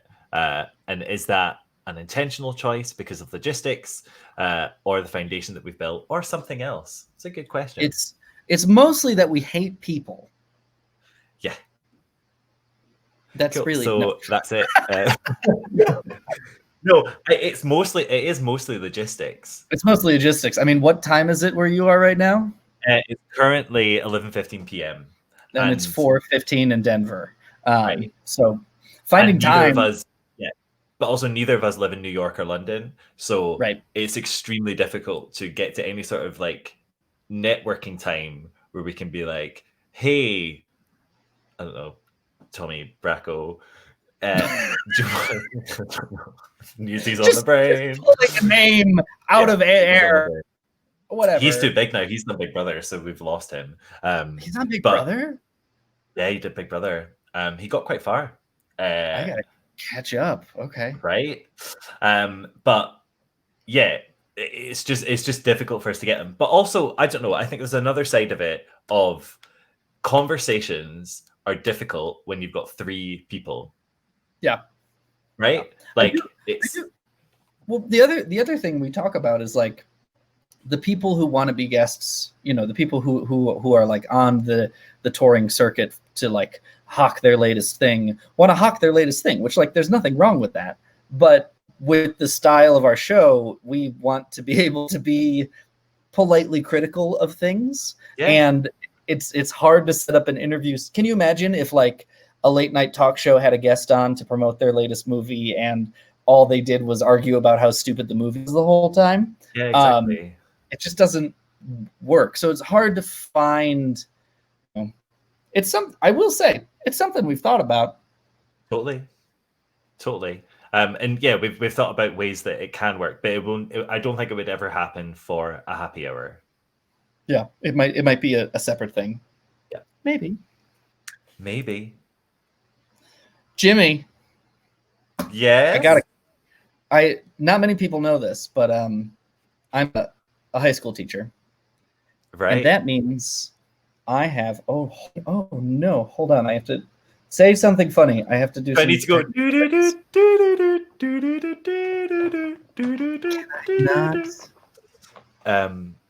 Oh, here we go. Shush, and I'll answer another question. No, I think I got it. Oh, okay. Okay. Oh, well. I am a high school teacher, and as such, I play Kahoot a lot. I'll tell you the things I tell my high schoolers: when you pick your name, make it appropriate.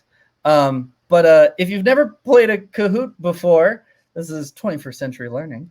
You can log in and play this game with us right now. If you go to kahoot.it and type in that number, and choose a username, and we're going to do a Jim and Tomic themed Kahoot.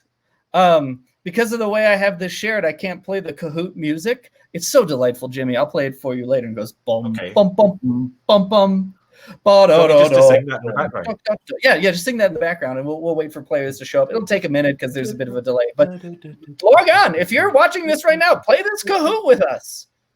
People know Kahoot. I've never heard of this before. Sweet Cheeks is here! Hooray! Number 1. This is fun. You can see people. Isn't this wild? And it's why I said keep your name school appropriate. Come on now. I see some of us know the Kahoot trick. And also, don't tell my school, but we're using school's Kahoot account, so we can have up to 2,000 players. And this is a competition. Right, exactly. And this is a competition. You will win clout if you do well in this competition. Deep clout. Hey, look, Patty, your Wi-Fi working. There she goes. Is she in? Oh, great. That's we'll good. See how well she does. She's such a fan, though, so I think she'll do really well. There is, if you're watching this, it's going to be a big delay on the Kahoot you see in the stream. But if you have it open in a window or something, that'll be live. So look at the answers it says in the window and answer there. and then you can tune back into the stream and watch us watch it. Only because I do some digital school these days, and I know some of these things. Yeah. This is great. Lots of players. Isn't this fun? People, all the Twitch streamers are like, Jackbox TV is where it's at, but like we need more Kahoot in this world. I honestly, now that I know this exists, I'm well doing this. I don't know what for, but like anyone who's ever done like pub quiz online and stuff, and it's like self-grading and it's got catchy music. There's Carol Channing. She's in now. Wow, I didn't know she had a smartphone. And Reeve Carney. This is brilliant. So many famous. Look at these famous people. We were saying we couldn't get guests. We could have had Carol Channing, Patty Lapone, Reeve Carney. Come on, Fox. The whole Fox. We could have had them. I thought is not Fox McCloud from oh yeah, that's probably more likely. That's true. All right, Someone's we'll probably start. I love that. We're gonna start in 30 seconds ish. Can I just say, I'm having a wonderful time. Me too. This is fun. Jimmy, let's do this again. Let's turn 5 more. 5 more often.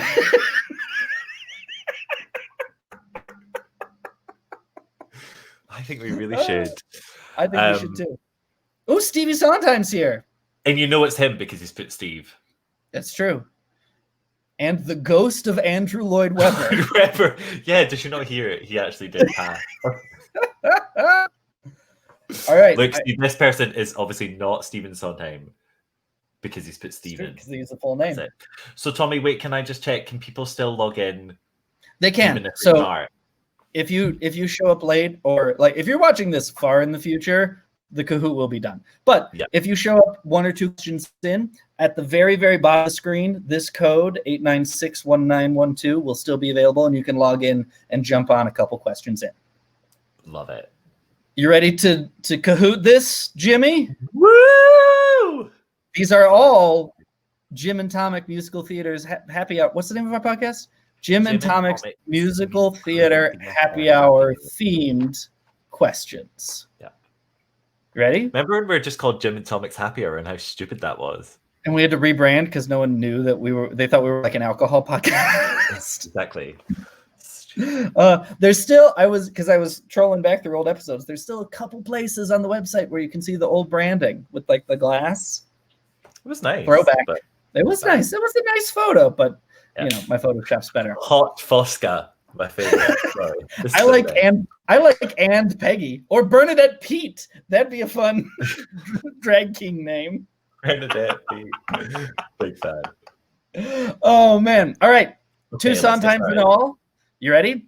It's gonna be 20 seconds. If you're watching on a delay, check the question on your phone or your web browser, because that'll give you the chance to buzz in. Okay. Here we go.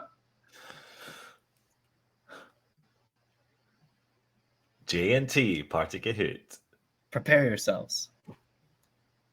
By duration, it's our longest normal episode. No bonus episodes, but the longest in duration normal episode. This was fun to figure out. Of clocks. Thank you. Thank you. Duration. You've got 5 seconds. Uh-oh. Running out of time. The delay might pose a problem with this, seeing as only 10 answers got in. Can you pause it? Is there a way to pause it? Oh gosh. I could go back in. Okay, Jimmy. Yeah. Stall for a minute. I'm update the Kahoot to give us more time. Okay, Brett. Will people need to log in again? They will need to log in again, but I think it's worth it, seeing as only. Thank you for sticking with our technical things. It'll be enough. Just hold on, everybody. Just hold on. It will be fun. It will, I promise. And everyone's going to get the first question right. Exactly. That was a freebie. That's true. I'm going to ask questions while Tommy's fixing things, and I'll answer them. Anything, even if it's about Tommy. Yeah, ask personal questions about me. I won't see them because I'm looking at my freaking Kahoot back ends. Do you guys listen to other musical theatre podcasts, and which are your faves? What a good question. Yeah, so my all-time favorite musical theatre podcast that I like even better than ours is Behind the Curtain. It's so good. If like, and we all obviously all are here. If you are a nerd, it's divine. It's real nerdy, and real good. I got started on the Secret Garden episode, and I've never looked back. So there you go. I listen to a lot of Off Book, the improvised musical theater podcast. Yeah. That's really good. They've done extremely well as well. They've done extremely well. Got some great people. Someone said, "Have I met Tommy's boyfriend?" Yes. Yes, he comes to New York with us. I asked him, he was getting, so he's a doctor and he works nights. And I was like, we could do a boyfriend face reveal tonight if it's a thing you want to do. He was like, no, I'll just take my things and get changed in the other room. So sorry. He will that'll be 10 years. 10 years we'll do the face reveal. He will forever be empty room. We'll keep answering questions. Thank you. I updated the time. Each question now has 2 minutes to answer, so we can take some time and hopefully we'll catch up. We'll keep answering questions, but as we answer questions, if you want to get backlogged into the Kahoot, thanks for sticking with us. Do we listen to the Ensemblist? Yes. Yes. We're good old pals with Mo, and it's a good show. And they're doing, like, at the moment, they're doing really good things with the community in terms of Mo put us on blast on Instagram. He said, you guys have been around for 5 years. You look much older. That man. So we might have to stop listening to the Ensemblist. Yeah, we're canceling them. Let's see. How's it, Jimmy? How's it feel being on the wrong side of the Atlantic for a medium that's so New York centered? Well, let me tell you. Not only is it hard being in the UK, it's even harder being in Scotland. But I think what's quite nice about it, and I think this is one of the things that makes our show relatable, is because we're just fans of musical theatre who listen to cast recordings and watch shows when we can. Like, I think it's really, I think if we lived on Broadway, if we lived in New York, it would be a very different show that we would be doing. And I think there's a lot of those shows. Yeah. You know what I mean? And honestly, and like, I don't know if our BPN bosses are watching this, but like when we were, talking about the show and coming on BPN, there was a lot of questions about like, how do you interest with the New York scene and stuff like that? And we had to have some conversations about like, we're different, we talk about musicals as this kind of non-locale centric thing. Because that's how so many, I know that's how so many of you experience shows too. And I think that's such an important demographic and place in the world. Well, that's what's so unique about musical theatre, is that it has such a strong life outside of its kind of origin. Do you know what I mean? Like, obviously you can read play scripts and that's great, but there's something so much more digestible about a cast recording. That and it's such can have this other life, you know what I mean? Jimmy and I talk about off and off podcasts, but we really puzzles, and there is such a logic puzzle of like figuring out a show with just the cast recording, 6 photos, and a Wikipedia description, and like that's all you got. You don't have the real thing, and like kind of back forming the entire thing is such a fun exercise. Absolutely. Someone's asked a really good question here. Do you ever worry about saying something on the podcast in case you change your mind about it in the future? All the time. Literally. All the time. And I think you hear it more and more in our voices as we get later and later. Like, I think we hedge more than we used to. Yeah. Like, I'm saying this as me, as my opinion in this moment. Very much so. But even like, whether it's like hating on a show and then letting it earworm, and suddenly it becomes like your favorite thing, and then you have to give like, I can't say that anymore. Like, for example, you with Cats. Yeah. You love it now. Yeah, and you can't, 100%. Right. This is a good question. Maybe we'll do this one and start the Kahoot. What's your general read base for any given show? Oh, that's a good one. Yeah. Well, as someone who's really nerdy, as someone who works at a library, I have a lot of access to academic resources. So my first stint is usually looking up articles, but shockingly enough, for a lot of musicals, there's very little academic literature written about them. But when there is, it's great. I will say, I think especially in like maybe the past 2 or 3 years, there have been times where Jimmy and I like trade articles and read like theses and dissertations and shit, which is such a wild experience when it happens. One of the ones I remember doing that most for was the Fantastics, because I had seen it before and I'd choreographed for it, but otherwise I was still quite orbital around it, and certainly its context for when it was produced.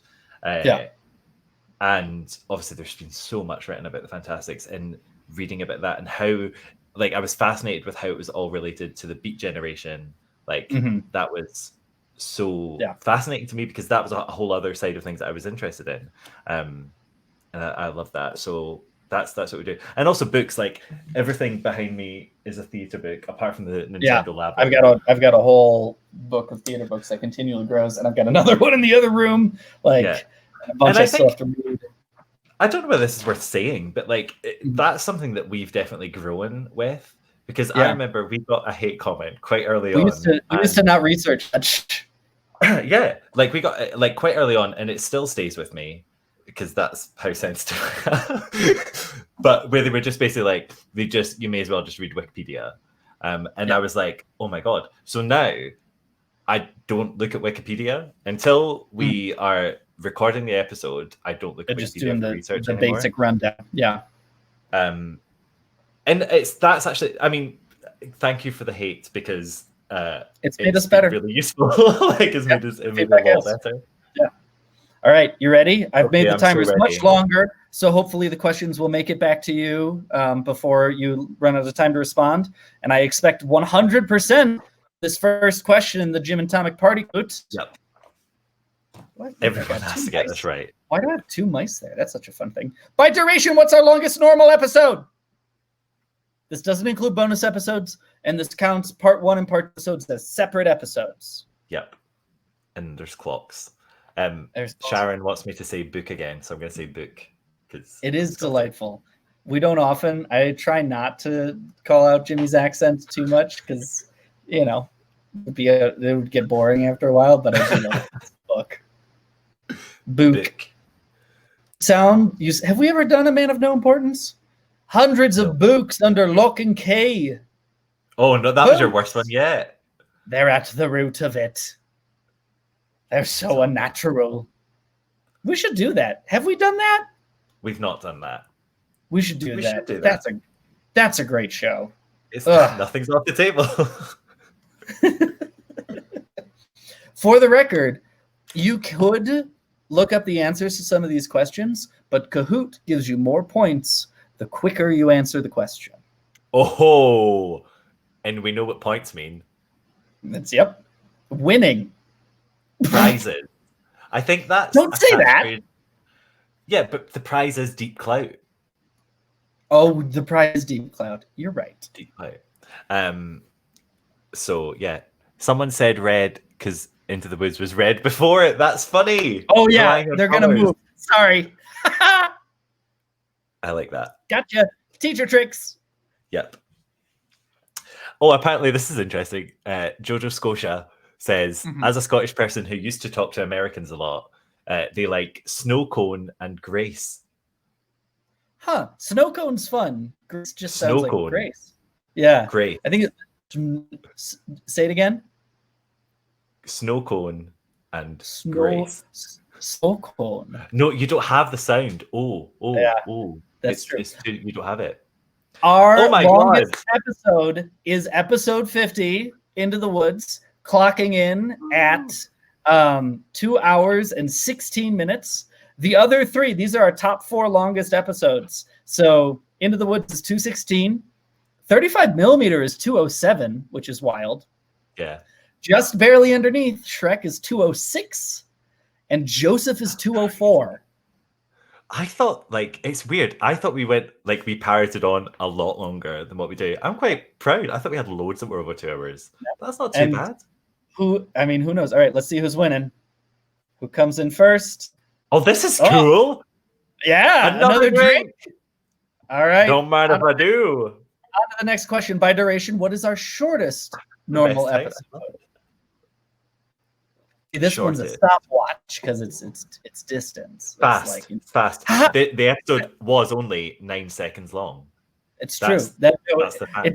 It doesn't include those. It doesn't include the episodes coming out next week. Like these are our I mean, I guess you can see they're it's these. Yeah. This is great. I love the stats. I love that you can see. Jimmy's gonna leave this thing and make 60 cahoots. Yeah. Can we just do this instead of podcast?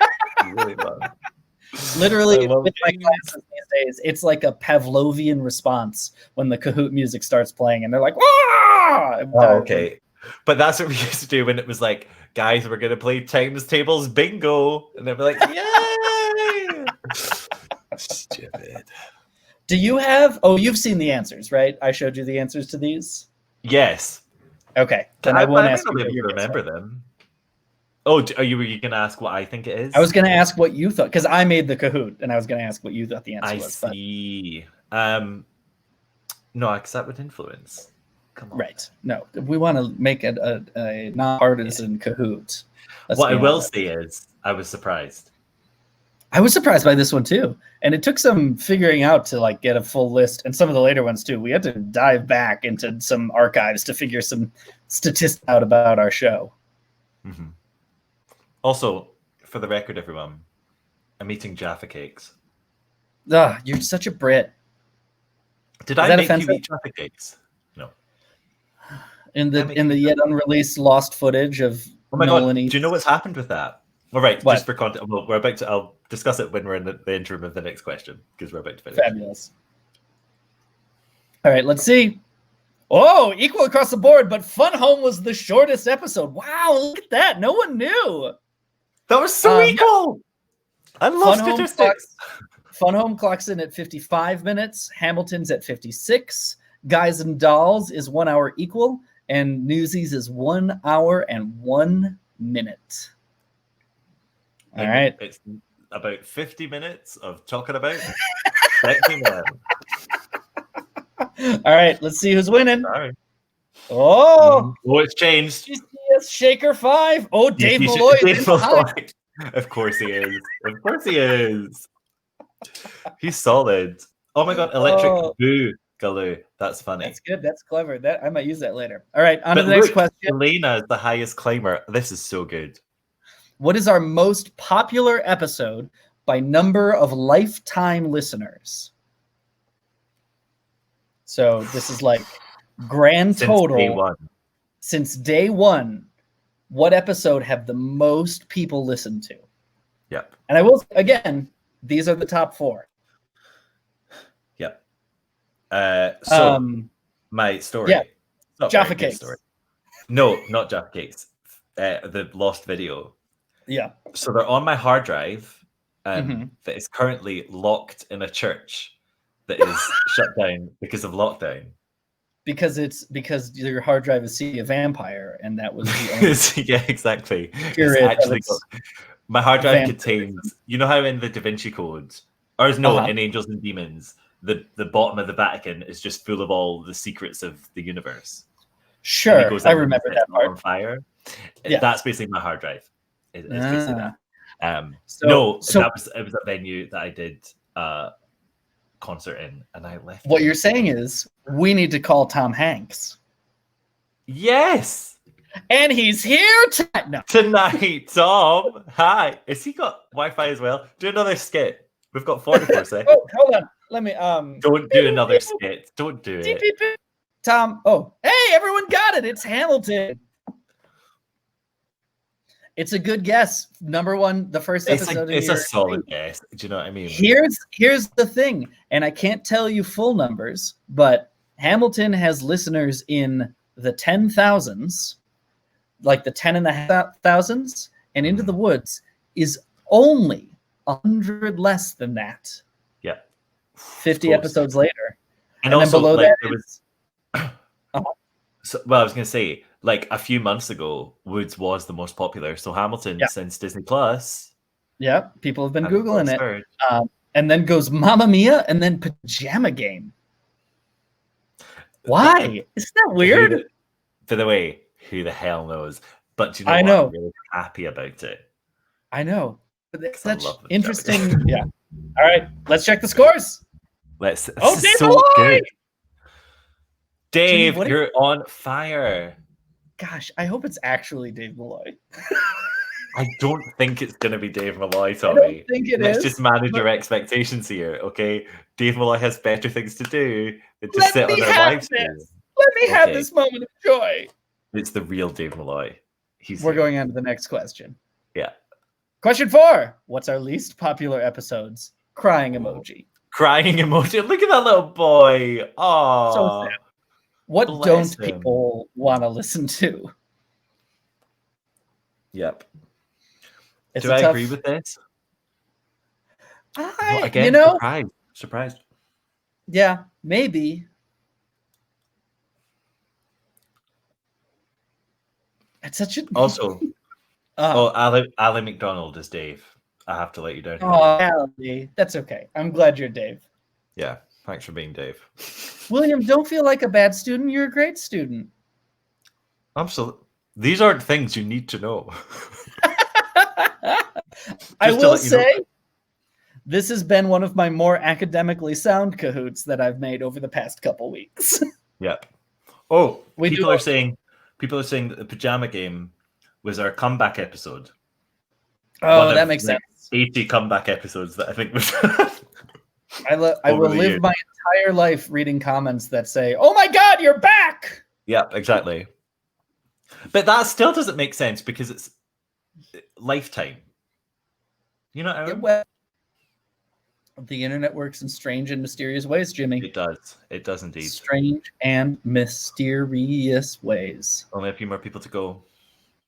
What did happen to the Sunset Boulevard movie? Do you know? I have no idea. Maybe it's still coming. You know with these things. Have you read Patti LuPone's book? Maybe she tells us. Hold on, let me call her. But wait, on that note, we have to bench this question. Baddie Longway has asked, what are your key musical theatre book recommendations? I want to answer that in a minute. Well, let's just say 42nd Street is our least listened to episode. Right? Isn't that weird? Isn't that wild? So 42nd Street, then Anything Goes, then Sunset Boulevard, and then Bedknobs and Broomsticks. And Bedknobs and Broomsticks is a bit of a spoiler just because it's new. And like we have a slow trickle of listeners over time for older episodes. Yep.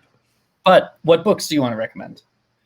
Oh, no, we'll do it at the end. We'll do it later. Oh, okay. Excellent. Yeah, don't worry. We'll keep on the quiz. Let's see if Dave Malloy's kept their streak up. With pressure's on. Beep, beep, beep, beep, beep, beep. From behind. And Andrew Lloyd Webber's cat is the highest climber. Well done, Andrew Lloyd Webber's cats. And that makes sense because cats climb. And they've got 9 lives. Can you climb up a wall? That isn't a line, but it could be. Can you climb up a wall? What if all the questions were actually cat things? Can you poop in a box? Is your food from a can? Can you lick your own balls? Your owner right their hand. I would cats more. You love it. There's a parody in there. Do you ever like make a thing that then gets stuck in your own head, but it's a thing you made? And I'm gonna like go to bed tonight singing in my head, "Do you poop in a box?"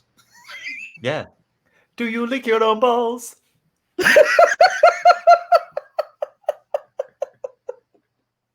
Next question. Oh no, wait. No, I got it. Yeah, do you chase a red laser up the walls?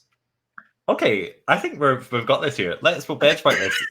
Come back to it another time, and guys, expect cats too. instead of Jellicle cats, is it just real cats? Just cats. Cats are, and real cats do. Real cats do, and real cats are. Real regular cats. Regular cats. Regular cats. Regular cats. How many Sondheim shows have we covered? 6, 8, 10, or 12? I randomized the orders of the numbers. He doesn't know either. I know, but look at his photo. That's true. No, but Steve doing the quiz, he'll know. Actual Steve. And I will say, I did numbers because it's controversial whether you count one of them.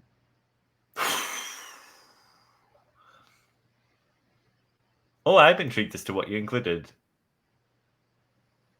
Well, we'll find out. We are actual cats. We're actual cats. We are actual. Yeah, actual cats works well because of the O. It's good, but it's fun if it's just actual cat every time instead of using a new adjective every time. Yeah. And it's like, we are actual cats, just actual cats, actual cats, actual cats, only actual cats. Actual cats. Yeah, that works. It works. I like this more than Putt Putt does his taxes. Wow, and that's some big words. That's true. Hashtag Jim and Tomic. How do you spell actual? ACTUAL. What? Did you just say? How do you spell actual? ACTUAL. Yeah. I did it right. Well done. Jim and Tomic actual cats. Excellent. Coming soon to a cinema near you. Remember that at the start of VHS's? Disney VHS? Coming soon to a cinema near you. Do you remember that? Coming soon to Disney DVD. Oh, that's a bit modern. Modern. Have you all seen the BuzzFeed video that's a parody of that song? These are the things that musical nerds do. I've not seen that. Is it? Can I click that button on Twitter that says I'm in this video and like it? Because I feel like that's what would happen. That's okay. Oh, okay. I don't either. Oh, no, we got it. We've done 10 on-time shows. Not no one. 13 of you got it. Could you name them, Jimmy? Okay. Forum, Passion, Sweeney Todd. We've done 10? Merrily. Did you count Gypsy? Yep. Okay, Gypsy. Anyone Can Whistle. Yep. We've not done... How many more? 4. Oh my God. What are you missing? A lot. Into the Woods, for Jesus Christ. Woods, yeah.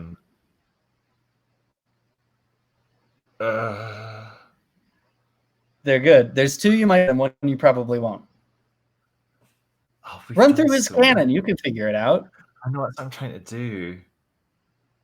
I keep going back to the frogs. Don't worry. One of ones is the one I missed in my Stephen Sondheim timeline that I did. Assassins. Yes. I'll just look at the comments because they'll tell me. A Little Night Music. I forgot we did Little Night Music. And the last one is the controversial one, but the one I included. Interesting. Everyone's worked on the show. Yeah, Candide. Yep. Yeah. Those are our 10 Sondheims. Yeah. Let's see the scores. Oh, Wizzo. Shake Up. Where did Wizzo come from? Do you know what I'm so happy about? Bombalurina is the highest climber. Well done. She's a cat. She's a cat. She's an actual cat. She can climb. All right. Now, we wouldn't want to leave him out. How many Andrew Lloyd Webber shows have we covered? 8, 6, 10, surprised 12. I'm surprised there's no crying emoji with this one. This was the one stock photo of Andrew Lloyd Webber that Kahoot had that it would let me add. And I'm not sure if Andrew Lloyd Webber is doing an offensive hand gesture. It's just right.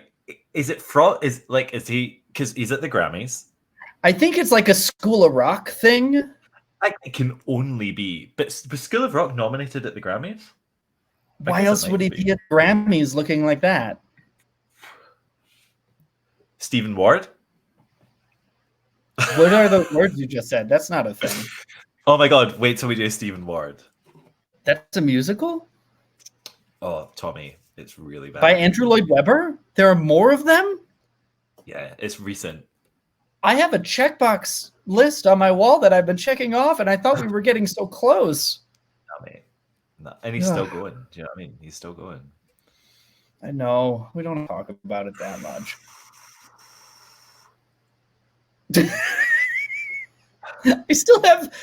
I have actual cats in my head. Actual cats. I made a tweet about this the other day. We haven't talked since. But a thing I learned. Have you watched Scooby-Doo? What's your experience with Scooby-Doo? We have 36 seconds. Scooby-Doo, where are you? I could think of the theme tune. I'm not a fan of the Scrappy-Doo generation. That's fair. But have you seen the live action movie? Yeah, of course. Okay, excellent. Scooby-Dooby-Doo, the theme song, and LGBTQ have the same number of syllables and also time. I'm a big fan. This is very fun to me. Yeah. LGBTQ. Which are you? We've got some work to do. I like that. That works. Hey, the question's been answered. Oh, who did it? We had 6. Congratulations. We've done 6 Andrew Lloyd Webbers. Jimmy, can you... That should be easier. Right. Cats, Phantom, Jesus Christ Superstar, Joseph, Evita, and one more. You can do it. Is it really obvious? It was the one that I miscounted the first time. Did I say Phantom? I did say Phantom. Yes. I always forget we covered this show. Was I a fan of it? Oh, Sunset Boulevard. Sunset Boulevard. Well done. Well done. Hang on, I'm going to turn off Flux. All right. It's because it's turning more orange and that continues. Let's look at the scores. Beep, beep. Oh, and Dave Malloy's coming up from the... He's coming back. Oh, this is exciting. It's a nail biter. And who's K? 3 questions to go. Will K win? On we go. Well done for claiming, Kyle. Question 7. What was Jimmy's first comment on a musical theater MASH video? I'll try and read these because I know they're tiny. Red one says, at the risk of sounding like someone's grandmother, I think a lot of it has to do with the net. We all know tweens own social media. They are the masters. And in this crazy Tumblr-shaped world we now live in, you only have to look to things like, and then it says read more. That was on the High School Musical Conspiracy. The blue one on Show of the Week Dogfight. Dude, hit me up if you want a copy of the book, if you've not read it yet, because it unlocks a whole other side of the whole glorious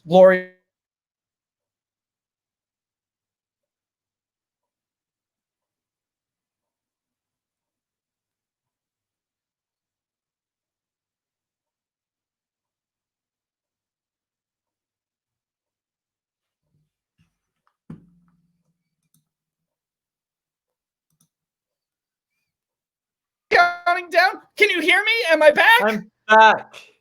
Was that you or me? It was me. It was so scary, Jimmy. Oh my God, I had a panic. Everything went away, and the Kahoot was counting down.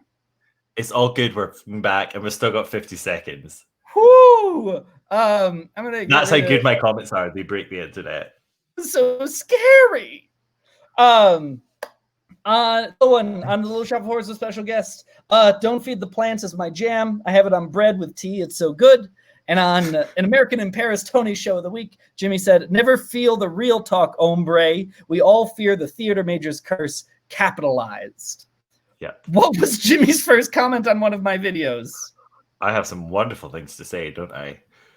Someone said, Andrew Lloyd Webber found Tommy. My God, he's gone. That's funny.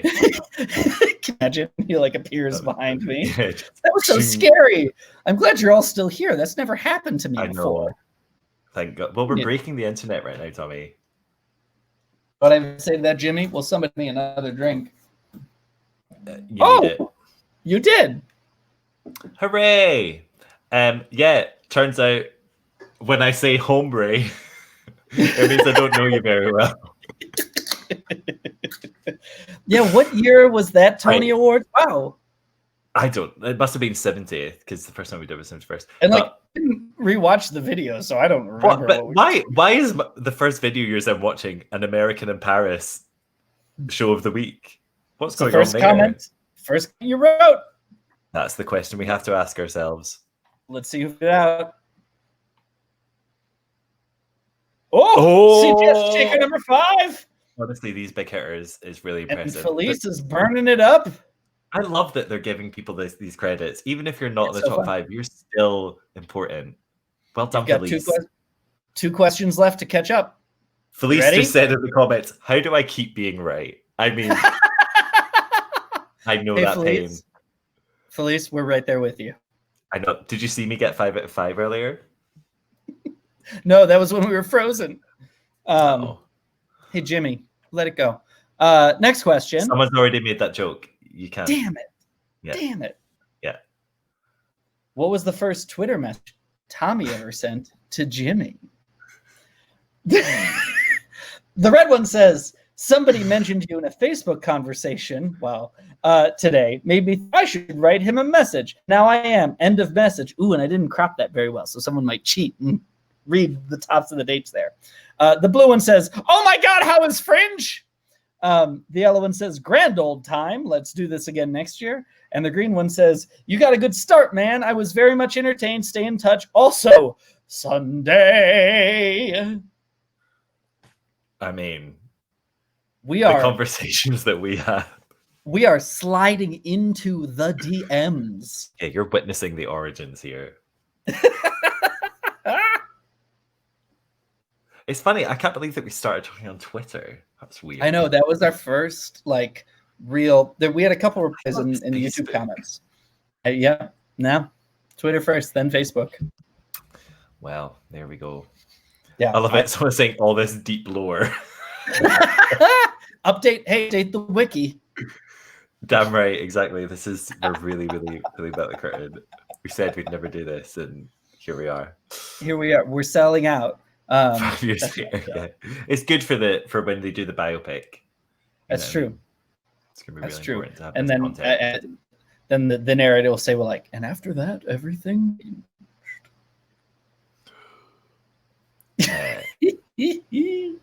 This is great. 81, 82. Also, this is a good stock image as well. Thank you. I like it almost as much as the Andrew Lloyd Webber one. The Andrew Lloyd Webber was weird. Maybe I'll just use the Andrew Lloyd Webber one in all of my Cahoots from now on. Regardless of question. I think so. I think it works. This is so good. I'm honestly... people got it! Well done! And it was about that Book of Mormon video. Oh, yeah. That's what we were talking about. I was complimenting you. You said your YouTube comment on that, I remember it, it's so special to me, was, my people don't, never stop, or something, never stop. It was total yearbook, hags. Hags. Yeah. Oh, man. But what I will say, keeping in theme with the ombre, that's the first and only time I think you've ever called me man. And I hate it. You got a good start, man. Let's check the scores. Oh boy, beep beep up from behind, and Electric Boogaloo zooming in from way back. Musing Maple, welcome. Drought of Apathy, welcome to the top. Welcome to the top 5. All right. You ready for welcome to the top? An Islander. We are an Islander. You're gonna do bop, bop, bop, bop to the top? That would have been a reference. Yeah, well, I did come from away, so it's more highbrow. That's true. We're falling apart. The last question is the hardest, so I hope you're ready. This is a true or false question that I hope I set up in the right direction. True or false? This party is the last thing Jimmy and Tommy will ever do together. Oh, that's a very foreboding typing. Wouldn't that be... I'm not going to say anything, because maybe it is the reveal. That this is... It's like the episode 7 of Stranger Things. Someone's just said, listen, look at this hate. Hannah Saito, Jimmy's American accent, oh no. That wasn't my American accent. That was a dead-on impression of Tommy. I'm Tommy! That's you. Why sound like Julia Child? I'm Tommy. Here's the turkey I prepared earlier. No. I sound like Taco the Lip Wizard. Yeah, you do. You are Taco. Also, shout out to Adventure Zone. That's the void. Tommy's good out here. The way I do a really good impression of you is something that you said in New York. This is an anecdote. Everyone, you have 55 seconds to tell it. So we were in Wendy's. It was after. 2 a.m. Yeah, it was really, really late because it was. I think we were doing the. Jimmy really wanted American food, and I love Wendy's. Who doesn't, right? And so the waitress said, "Do you guys want to wait, or do you want your Frosties now?" Awful American accent that I've got, apparently. It's dead on. And Tommy goes up to her and says, "Frosties now is my middle name." Dead silence. I did not. Dead did silence. I? She just looked at you, Tommy, and I walked away. I hate, regardless of the answer to this question, this might have to be the last thing we ever do together. Exactly. After that, Frosties now is my middle name. At 2 a.m. Why did I say that? 2 a.m. Completely sober. Of course it's false. Who were the 7 people who thought this would be the end? Yay! Well, yeah, because after this Kahoot quiz, we're going to round off, and then it's the end. But then we're gonna do like another podcast, and then we're gonna record gosh, yeah, sorry. Maybe we'll do something special for number 100, or maybe we'll just forget about it and skip it. No, we have to do one of these for episode 100. This is the best time I've had in a long time. Build another Kahoot. This sounds delightful. All right, are you ready? You ready for the scores, Jimmy? You're gonna love this. I'm so excited. Who's gonna get the deep clout? Put your guesses now in the chat. Here we go. Here's the podium. In third place, drumroll, Musing Maple. In second place, Electro Boogaloo. Boo! In first place, dun, dun, dun, dun, dun, dun, dun, beep beep. Beep Beep wins all the clout. Drought, whoever, and Dave Malloy coming in 4th and 5th. Well done, everybody. The most exciting Kahoot I've had. What when I hit next? Is this going to show my social security number? Difficult questions that people really struggle with. How do we do? Well, everyone's going to have to play again so they can get perfect feedback. Hey, that was fun. That was really, really good. So, hey, Beep Beep, congratulations for getting deep. Congratulations. Whoever you are, send us a message on Twitter or something. You're like, screenshot that you're number 1 on the thing so we know it's you and you can prove it. And we'll give you the clips. Oh, look, people are saying M in the chat. Yeah. Who is Beep Beep, by the way? Are they called Beep Beep? I've not seen them. Oh, that's me. Oh my god, it's Mudkip. Congratulations. Well done. I'm proud of you. Well done. Crime Thunder was out yesterday, guys. Almost completed it. Just to let you know. Get your Pokemon bullshit out of here. The video game podcast, we were bringing it back. Calyrex, very disappointing. Man. Anyway, so Callum Doherty has just said, calling it now, podcast 100 is either Sunday in the Park with George or Company. It's now going to be neither of those things. Maybe we'll do something different. I like both of those as a choice. Well, we'll talk. I know. We'll talk. Is that a fun thing to talk about? How we choose what shows we do? Will you talk about it for a second while I go pee? Okay. Yeah, that's fun. Jimmy's there. You're on your own. Bye. Bye. Oh my god, I am on my own. This is crazy. It's like Twitch. Follow me on Twitch, everyone. As in Hendrix. This is something that we've definitely had before. This is really fun. It's just me and you guys. I feel like let's talk about them.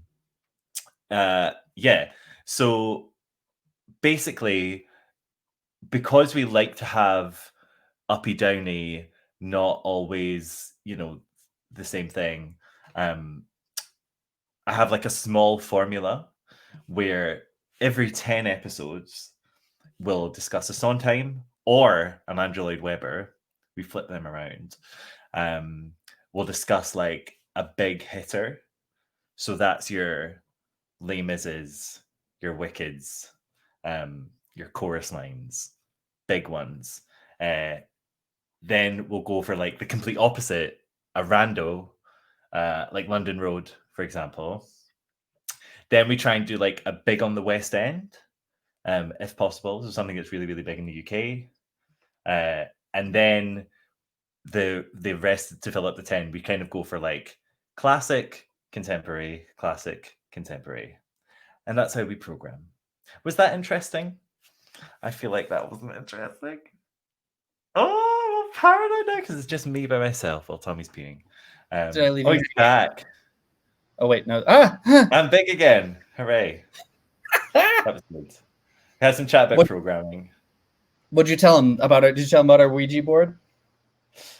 Yeah, when we summon the spirit of Stephen Sondheim, who's still alive. No, he's still alive. I was trying to think of someone like significant who's passed. It's hard to do. Yeah, okay, someone. Elaine Stritch. Elaine, yes, we invoke the spirit of Elaine Stritch, and she tells us. Very interesting, people are saying. People are saying it was interesting. Thank you for that. Even if it wasn't. Thank you for giving me that. Jimmy, have you explained to Tommy what is 6? Tommy knows fine well what is 6, and when we talk about 6, we'll talk about 6. We'll do some fun, I'm sure. That's what I like to say. Anytime we mention 6, it's like, well, we'll talk about it. Yeah. I mean, has he attempted to explain to me what 6 is? Yes. Do I understand it? Not quite yet. Britain. Britain? That's interesting. It was interesting. That's nice, isn't it? What did you tell them? I was gone. I'll never know. I just I'll never know how we choose those. You'll never know. I just give you them and we go, yes. Well, kind of, yeah. Kind of. Someone's waiting for the Annie episode. You're damn right you're waiting for the Annie episode. The big debates. So like these are going to be big ones coming up that I think will be fun. Yes. Annie, Once. We should talk about Once, shouldn't we? Yeah. We've teased that 3 times. Have like we? In my head, yeah. In my head, like I've got a trailer for when we do the Once episode because we talk about it a lot and how it's going to be like. I might have to prep, we'll do it right now. Prep my Hoover. I see what you did there. Hey, I have a surprise that's a flashback, my fun closing thing, if you're interested. Oh my god, I am so interested. I didn't know it's a surprise, and I got to make sure I hit the share audio button. Audio. This is a flashback to episode 2. Do you remember what episode 2 was? Sweeney Todd. And one of the things I did that might have been the worst audio medium thing to do was to ask you to react to a video that we watched live on the. Do you remember what this was? Yes. Yeah, I thought it would be fun if we went back and recreated this moment to. But it's always good. There's always a time. And I want to put it at the end of the episode because like we might get copyright struck for it, but the whole thing happened already. So right. This is everyone, and I hope you can hear it. Disco Sweeney Todd. It's so good.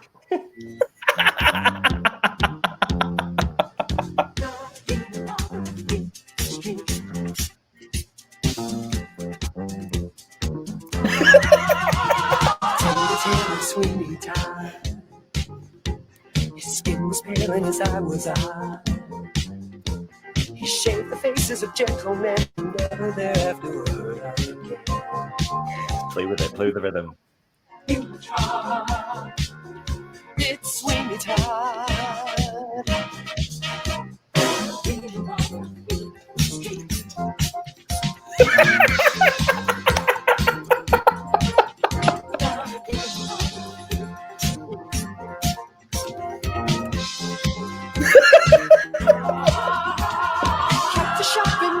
Angela's out. I'm just sad that I didn't make this. my favorite thing about this is it's not a parody. I know. It's sincere. And that's what we need more of, isn't it?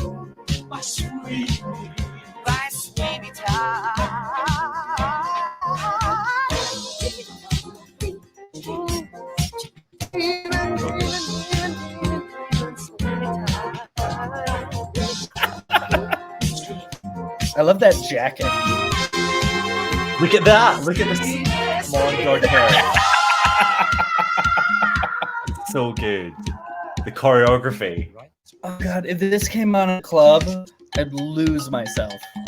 Absolutely, like 100%. I'm already in love with disco. My world is coming together.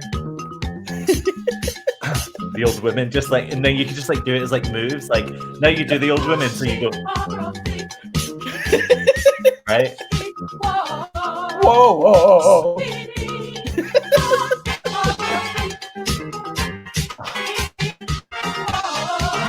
We're gonna Look make at a her new go. Oh my god, like this is TikTok. This is TikTok.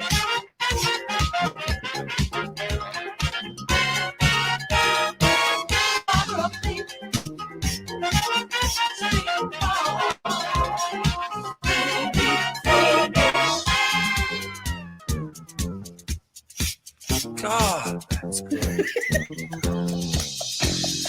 the best thing I've ever eaten. I'd eat some more of that. His hands were quick, his fingers strong. It stung a little, but not for long. And those who thought him a simple clown were soon reconsidering under the side. Time to give a red card. Sweeney Todd. Ooh, he's such a demon. He is such a demon. And what's good is like this represents London a lot more than the original content. So good. This is exactly what London's like. Serve the dark and the hungry guys. To big revenge, but everyone does it. As Sweeney Todd, as Sweeney Todd.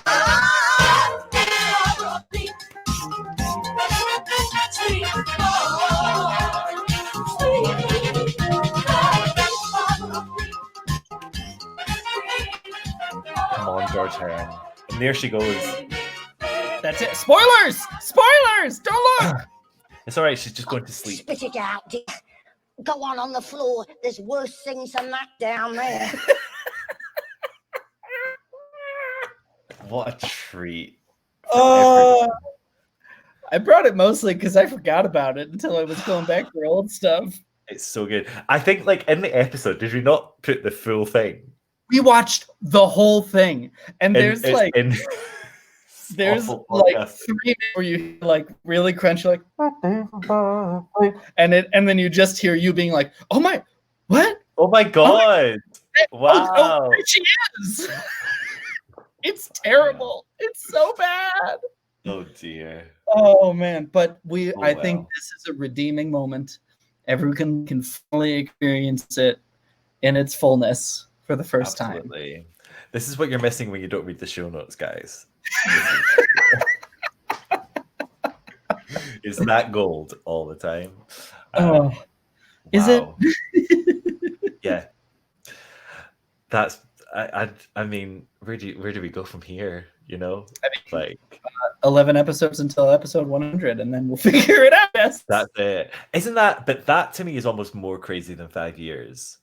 It's all. I mean, like real talk, and maybe the realist of real talk. It's all crazy.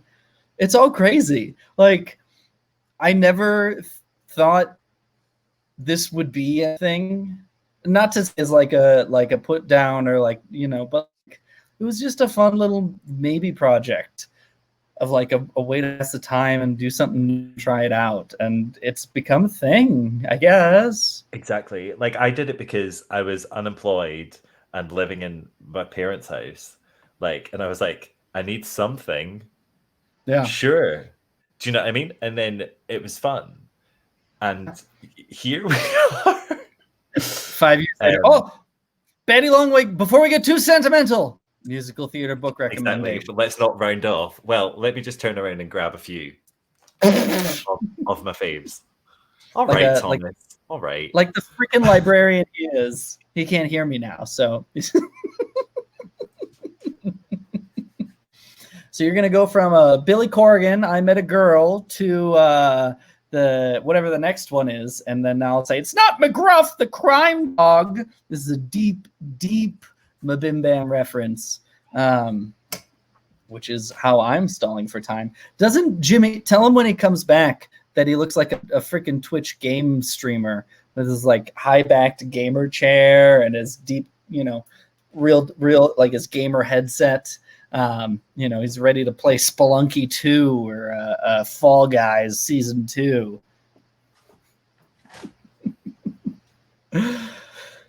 How many books do we think? Place your bets now. 1 book, 2 book, 5 books? Do I see 1 book? Do I see 1 book in the comments? Looking for 1 book, 1 book, 1 book. I see 1 book, 2 books, 2 books. Do I see 2 books? 2 books in the comment. Looking for 2 books, 2 books. Can I get a 2 books, 2 books, 2 books? He's come back with 3. Give me 3 books, 3 books, 3 books. Coming back in the comments. Looking for 3 books, 3 books. Number 4. Is he going to bring 4 books back to the table? 4 books, 4 books. Can we bring back 4 books, 4 books? 5 books. How many thinking? It's like a big book. How many thinking? I've got a number. 7. Did I get it right? You got it right. I just did it. I just did the thing that you hate. You got it right. Okay, so first one is one we talk about a lot. Mainly on directing by Arthur Lawrence. Yep. Here, I'm going to make you big so you can look up in the window. Oh, that's nice. If you're confused about the next quiz question, read this. There's a little clue for you. The reason it's good is it's really bitchy.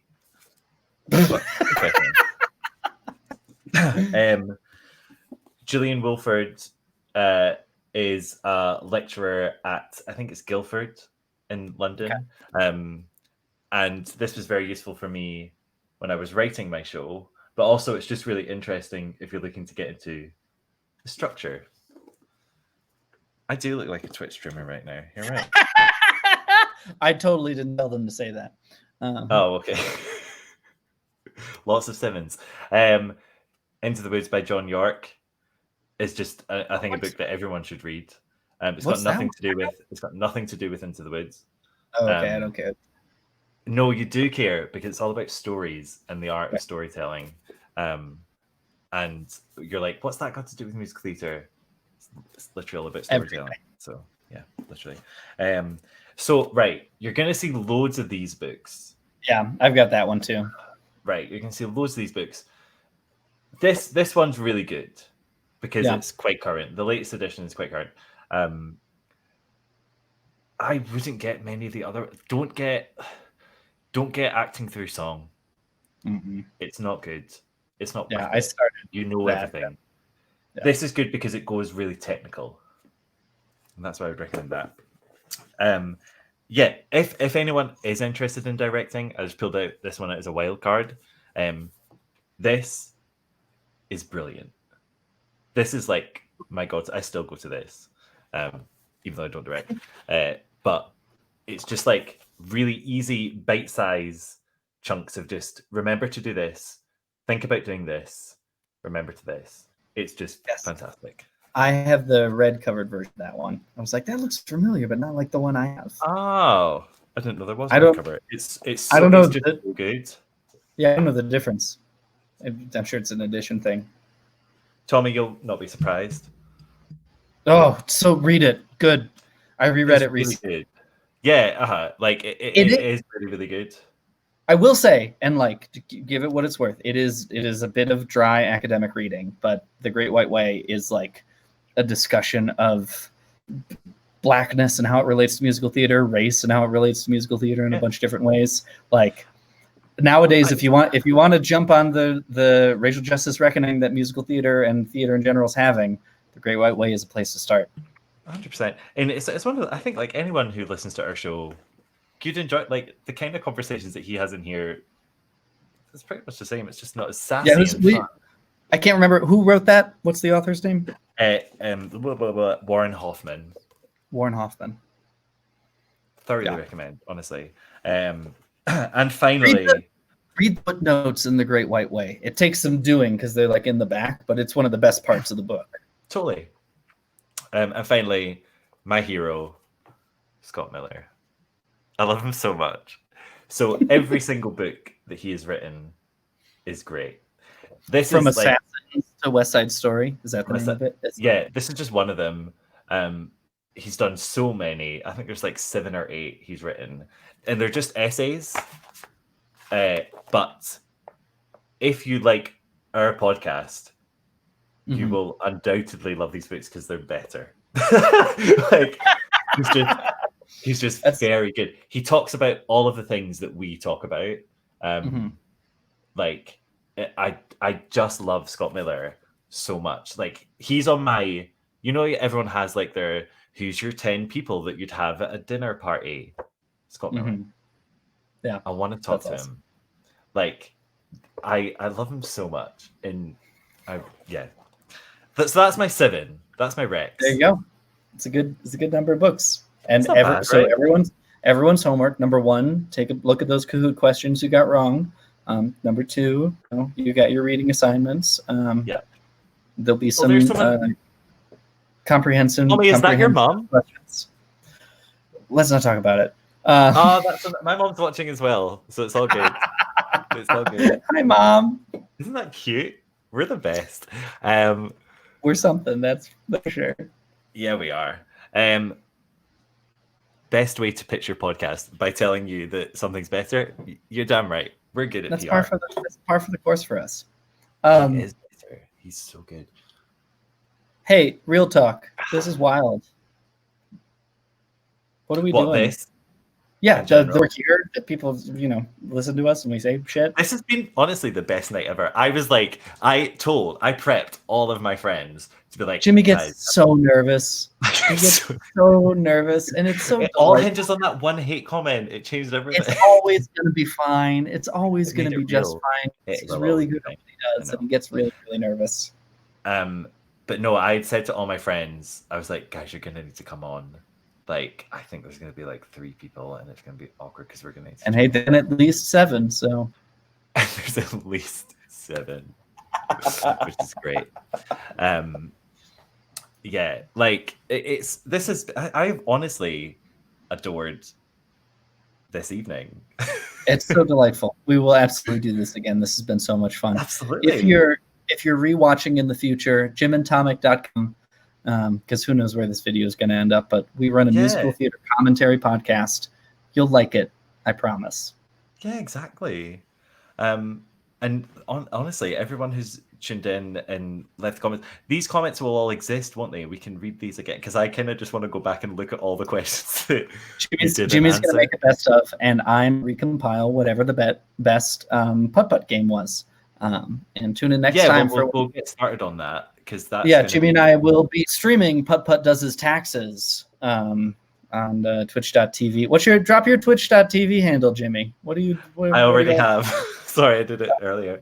It is as in Hendrix. I've got very consistent branding. He'll be streaming Putt Putt Has an Existential Crisis every Tuesday for the next eternity. Yeah, exactly. That is just my life. Putt Putt Has an Existential Crisis. But yeah, if you guys did enjoy this, please let us know, because we've honestly had a blast. I think even if people didn't want this, we'd probably still do it anyway. Make a GIF of Jimmy dancing. That'd be fun. Do that. Feel free to make GIFs. I'm a big fan of GIFs. That's funny. We should go before we get too wanky. This was a ton of fun, y'all. Yep. And thank you for 5 years. Yeah, 5 years. Hey, Jimmy, here's to 5 more. Here's to 5 more. Cheers. Cheers, my friend. It's been great. This has been fab. Have Bye, a everybody. day, night, everyone. Talk to you later. Love. Bye.